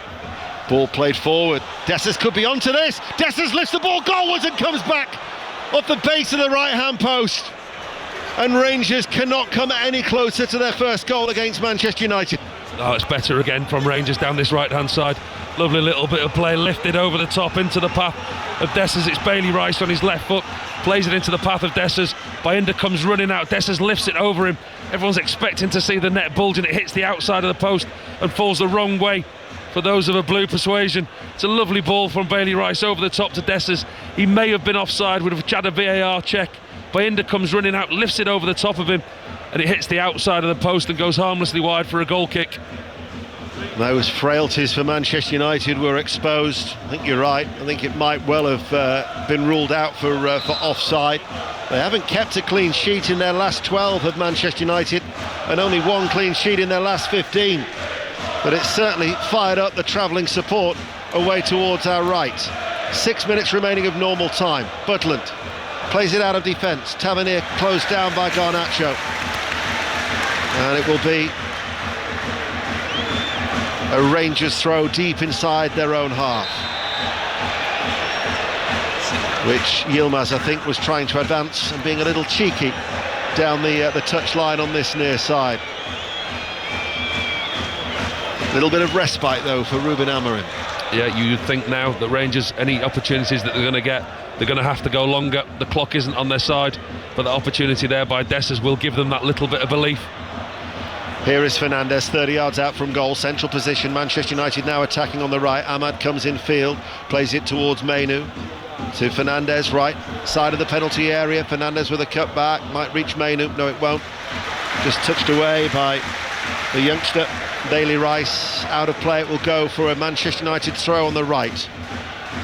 5 minutes of normal time remaining. There will be at least 3 or 4 minutes of stoppage time, as here is Martinez inside the centre circle. Malacia in front of the main stand now with Garnacho. Philippe Clement is urging his Royal Blue shirt, so those players just to push on out, don't sit too deep, try and go after Manchester United. That was the best effort they've had in this second half. Ball over the top towards Højlund, and a little slip by Malacia, who'd made a diagonal run in from the left touchline. Rangers put the ball out of play. It's a Manchester United throw midway through the Rangers half. Yeah, they don't want to leave here tonight, Rangers, feeling it was an opportunity missed. You know, they don't want to sit back and defend too deeply. Get the ball forward now. They're clearly very quickly running out of time. But the players that they've got on the pitch, you know, they've been decimated by injuries, the players that they've got missing. But actually the way that they've set up tonight, the way that they've worked hard as a unit, they'll be pleased with this team so far, Philippe Clement. And if they can get the goal and get some points. Mistake by Ugarte, almost let in McCausland. Ugarte recovered the ball. Ahmad now cuts inside. He's a man on a mission, he's Ahmad, but he runs into trouble. And Raskan breaks up that move, and then his misplaced pass. There was a foul by Malacia on Igerman. No, the referee says not. Igerman drops to his knees in astonishment. Can't believe that. Philippe Clement argues with the fourth official. Garnacho, meanwhile, cuts inside. Beaten out by Butland. Right-footed, around knee height. Butland pushed the ball away two-handed. Rangers will certainly feel that sense of injustice had that gone in, because that looked like a free kick on Igerman all day long. As you can hear, the Rangers fans away to our right-hand side, they're in total agreement with you. Igerman did look like he was just about to get there in front of Malacia. Malacia swiped the legs of the Rangers striker, and then Manchester United went down to the other end. Garnacho it was again, cutting in on his right hand side. Low shot down to Jack Butland's left hand side, curling into that far corner. Butland makes another good save.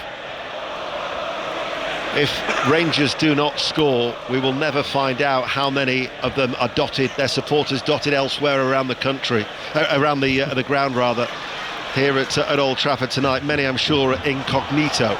Certainly not the 100 who are to the left of the segregation away towards our right. But I remember when Galatasaray came here and played Manchester United recently, and then all of a sudden when Galatasaray scored, you could see actually how many Galatasaray supporters were inside Old Trafford, as an attendance of 73,288 is confirmed here this evening. And Rangers are going to make another attacking change. Zach Lovelace is going to be coming on. What a great name that is, Zach Lovelace, who it's his 19th birthday today, and he's going to get a run out at Old Trafford. So he's a striker, the teenager coming on, signed him from Millwall back in 2022. So he's going to come on for what will be his 7th appearance for the club, in a bid to just try and score a late goal as the ball is hit high and downfield. Maguire can't get there. Dessers with a shot! Dessers with the finish! Rangers' first ever goal against Manchester United with 2 minutes remaining, and he took it so sweetly. A high ball downfield. Maguire didn't deal with it. Dessers did. 1-1. What a brilliant finish by Dessers, and those fans away to our right hand side are going absolutely crazy. It's a long ball over the top from Tavernier. Harry Maguire gets it all wrong, misjudges the flight, gets a nudge from Dessers. He doesn't wait to hang around. It's a great first touch from Dessers, and he smashes it half volley on the left foot into Bayenda's bottom left hand corner, and Rangers are back in this. Harry Maguire's moaning, he's talking to the referee, he feels he was fouled. It was a brilliant finish by Dessers. And the pockets of Rangers fans you now can see elsewhere around Old Trafford. There are quite a number of them in the top tier in the Manchester United end, above where the Rangers travelling support are celebrating wildly, and no wonder. What a sweet strike that was. Well, we've got a VAR check going on here. 1 for the offside for the initial ball over the top, and 2 whether there was a nudge in the back of Harry Maguire. No, Manchester United are really hoping that this VAR check goes in their favour. Well, but from a Rangers point of view, it's a brilliant finish by Dessers. What a finish on the half volley into the bottom corner of the goal. That would be extremely harsh. It was hardly a touch on Maguire. Hardly a touch on Maguire, and it looked onside to the naked eye. We're waiting, we've got a VAR check while there's a substitute being made by Rangers, but what a finish that is from Cyril Dessers. They were going to bring on Lovelace, but they've changed it. Instead it's going to be Leon King, who's a defender. He's only made 3 appearances this season. He will come on for Yilmaz, so that will just try to shore things up at the back for Rangers. Dessers waits. I tell you what, the goal stands 1-1. What a dramatic finish. Cyril Dessers, and all of a sudden Rangers now go in search of a win. McCausland, 5 minutes of added on time. Dessers was played in again there. The place would have gone absolutely berserk in the Rangers end if Rangers can fashion a late winner. Manchester United will rue the missed opportunities as Garnacho is held off by Tavernier. Tavernier just had too much desire. And I mentioned that Manchester United hadn't kept that clean sheet in their last 12. So it proves. But what a finish as Igerman tries to switch it out towards McCausland. They stayed in the game. Manchester United should have been out of sight. Ball played forward, up towards Curtis, downward header, and Maguire just wasn't strong enough. I said to you about a nervous team, I said to you about a team that were out of confidence, a team that were fragile, and that's what Manchester United were. And they looked susceptible at times, and that long ball forward over the top caught Harry Maguire out, and those Rangers fans to our right, wow, absolute scenes over to our right hand side. And the consequence of that equaliser, Manchester United were 4th in the Live League table. They now drop out of the top 8, and it means that they are 9th, whereas Rangers are 11th, and they will have a realistic chance of automatic qualification for the last 16. next Thursday as well as next Wednesday promises to be very lively on 5 Live and BBC Sounds. 1-1. We're into the 5 minutes of added on time. Arriving is Fernandes. Cross put in from the left-hand side. Manchester United are back in front to silence the Rangers support. Bruno Fernandes, the captain. Martinez with the cross, and Fernandes running in just outside the 6-yard area, re-establishes the United lead. 2-1. It's brilliant. It's absolutely brilliant by Manchester United, and it's yet again Bruno Fernandes. Martinez goes out the back with the ball, and it's a lovely ball by Lisandro Martinez across the back of the Rangers back four. And Fernandes arriving late, times his run to perfection, keeps himself onside, takes it on the volley with a side foot, smashes it past Jack Butland, and he's just rescued what's seemingly the most unlikely of 3 points for Manchester United. Brilliant delivery by Martinez and a fantastic finish by Fernandes. Bruno Fernandes, the captain, popping up with his 9th goal of the season. You know when you said about it been bubbling? Oh, it's there. We've got takeoff late on. The lid's off, and the noise inside Old Trafford is absolutely incredible. Those that decided to leave early, I suspect they'll be making their way back in. The noise to our right's gone very, very quiet, but the rest of the stadium now, the noise inside this place in the last 10 minutes has been incredible. Went through the legs of Jack Butland, didn't it? It was too much, the pace. It was just the pace from Bruno Fernandes. The ball from Martinez was absolutely inch perfect. Fernandes didn't have to break his stride, hit it on the volley, and it was the pace that did Jack Butland. Great noise inside Old Trafford. Manchester United 2, Rangers 1. Ahmed coming forward. How he would love to get on the score sheet tonight for Manchester United. And by my watch, we've got about 90 seconds remaining of normal time. You can see pictures of a smiling Sir Alex Ferguson.